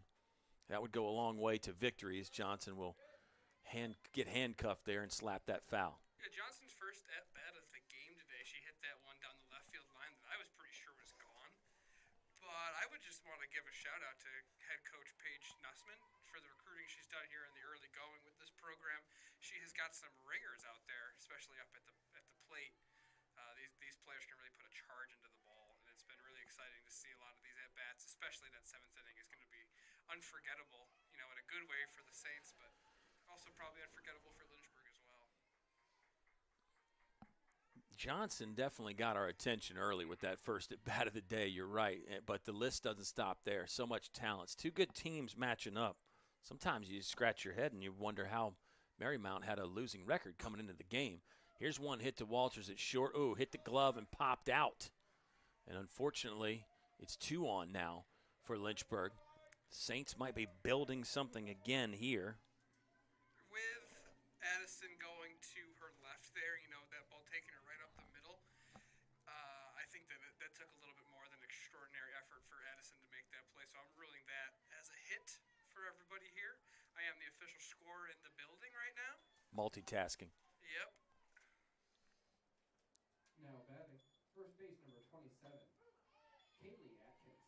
And Tim gave us the official phrasing that they use in the scorebook there. Not only that, you did your pregame read today without any script or anything. You just got that off the dome, though? Made that little mistake today during that. Uh-oh. I repeated University of Lynchburg twice. Yeah. Well, as a guy who has extensive experience with making mistakes, I can tell you that I think you'll get over it pretty quick. I think you did a great job.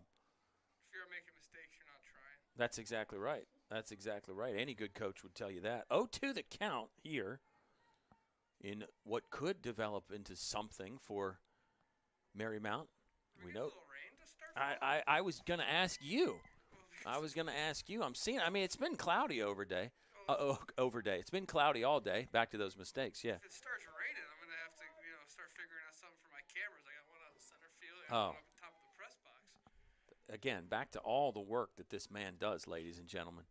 I don't understand it. Ooh, foul ball there. But it's fun, though. That's the thing about doing what you do is you're a fan, too. You're a big sports fan, so you get the front row seat all the time. You get some great action. That first game, you phrased it perfectly, unforgettable for a variety of reasons, but definitely an inning to remember, as here Walter will get another chance at short.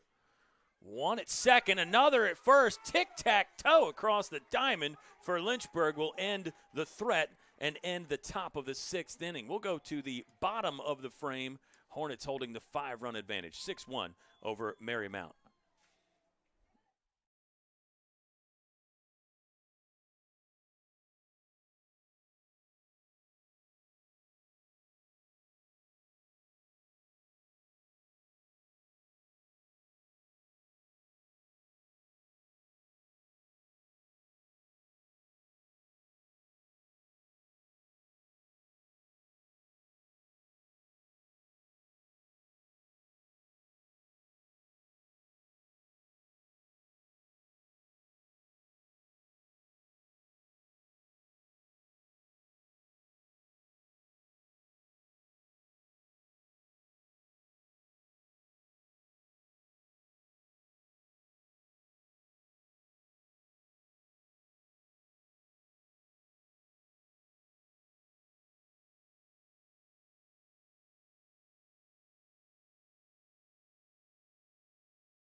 Defense doing the job again for Lynchburg.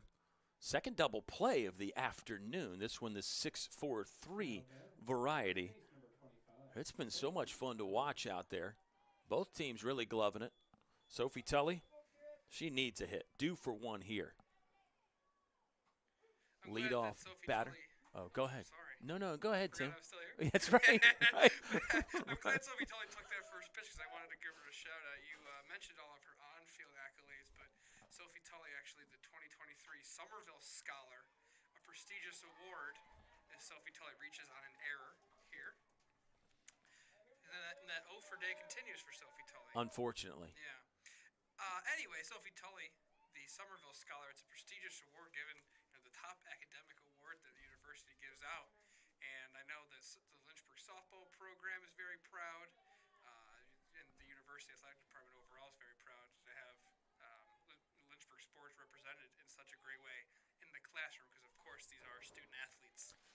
Yeah, I was reading the article, which you may have wrote, but Sophie Tully, a philosophy major, but then I think there's like 2 or 3 different minors that she's got going on with it. And I would encourage fans to find that article. It's very prominent on the website. But, yeah, it's just incredible to have that much success, as you said, on the field, in the classroom. And then, in addition to that, she's a great person, too. Always smiling away out there on the diamond. She likes all of our tweets on Twitter as well. I'm going to get in on that. I'm. You do, too. Oh, no, I do. I do. Yeah, I want Sophie Tully to like mine is what I was saying. But maybe I need to get better content, and then she'll take notice. But no, it's a pinch runner on for Tully, as we see Coach Simmons go to the bench again. Has not been shy about using the depth of the roster, as we get a visit from another LHSN workhorse / legend / all-around great guy. Sam Rice is poking his head in to make sure we're doing okay here. It is Teliumtua back up again for at bat number 2 of the game. She is 1 for 1. She is hitting in the 5th spot. Gracie Dooley started there, and we might have to get Sam on a headset soon. I don't have enough headsets for that. I would gladly take a break for a half inning or more. Break? We got an inning and a half left. I know. And as we've seen today, business really picks up in the 7th inning. Yeah, that's true. So we need to be aware of that. Olivia Herman is on board for the 4th time today. Or 4th time this game, Tim. I think on the day it's 7.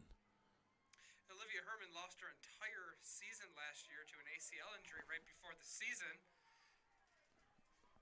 As we're going to have Alyssa Teliumtua reach on a fielder's choice. And then the error is what keeps Caldwell safe at 3rd. So no hit for Teliumtua, no out recorded either. That's the 4th error of the day for the Saints, I guess, in this game for the Saints. I make that mistake all the time. But let's go back to Olivia Herman. I mean, how cool is that to bounce back from an injury that robs you of an entire season, and you put the work in, you get back. We've seen that in quite a few other sports here at Lynchburg. Brandon Pond comes to mind. He's back for the baseball team. But talking about making up for lost time for Olivia Herman. And here's a shot to right field. That's going to score 1. Now 2. Hornets extend the lead 8-1. Base knock from Carly Cundiff. Her hot streak continues. She's going to try to take second.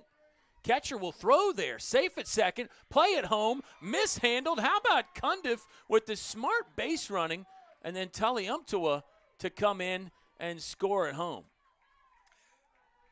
And that's it. That's 8. It's a 9-1 lead. That wins it for Lynchburg. Tim, we were just getting warmed up with the Tim and Kyle show. Yeah. But what a crazy way to end it. And some really clever, crafty stuff from was really exciting. Cundiff with the base hit to continue. Just a monster performance. 2 more RBI. I've got her for 4 on the game. That was hit number 2. And let's go back to game 1. She had 2 hits there with 3 RBI. So just impressive stuff from Carly Cundiff. The hit streak continues. And now she's got a multi-hit streak going as well. And Lynchburg gets win number 12 on the season. Thought they were going to have it in game 1, but they pick it up here to move to 12-8 on the year. Marymount falls to 9-11. And we're back here on Saturday. Real quick, how do you feel about this? I decided to go single to right field for Cundiff and keep her at first base. I had Taliumptua get to third on her hit. Yeah. And I had the 2-run score. Ended the play. And then I decided to go stolen base for Cundiff and stolen base for Taliumptua. So you ever seen a walk-off? A walk-off steal of home, essentially. Essentially. I think that's the appropriate thing to do in this situation. I'm sure you'll don't confirm know. that with the powers that be. Yeah. But what happens when I have the powers? That's right. That's right. What happens when Coach Dawn Simmons scratches her head and says, "Hey, your guess is as good as mine." Right. Not for the final one there, but the first 2, it was really heads up, clever stuff there from Cundiff. I mean, she saw the catcher vacate home and decided to take a chance. She was safe at second anyway. And her run doesn't even matter either. Her run doesn't matter either. Exactly right. Catcher should have held the ball in hindsight, but again, that's sports. Things happen, and that's why it's a lot of fun. A split for Lynchburg today. I think they're feeling okay about things. Obviously, not so great about blowing the lead in the 7th, but some of that pain is eased here with a walk-off run rule victory, 9-1 over Marymount. All right, should we end it there? Let's call it. Thanks, fans. We'll see you again on Saturday. Guilford comes to town. Noon first pitch on 1 and 3. That's why Tim is here. Let's try 1 o'clock. Sleep in out an extra hour. Right, because I'm still on in Central Time. I don't know. That's weird. Math and time, not my strong suits. But it's been a lot of fun, and we hope fans enjoyed it as well. We had some laughs and saw some great softball. Lynchburg gets win number 12 on the season. Back at home hosting Guilford. Check the websites and the social media for the times. Don't go by what I say. Never. And if you can't make it to the game, you can always watch it live on the Lynchburg Hornets Sports Network.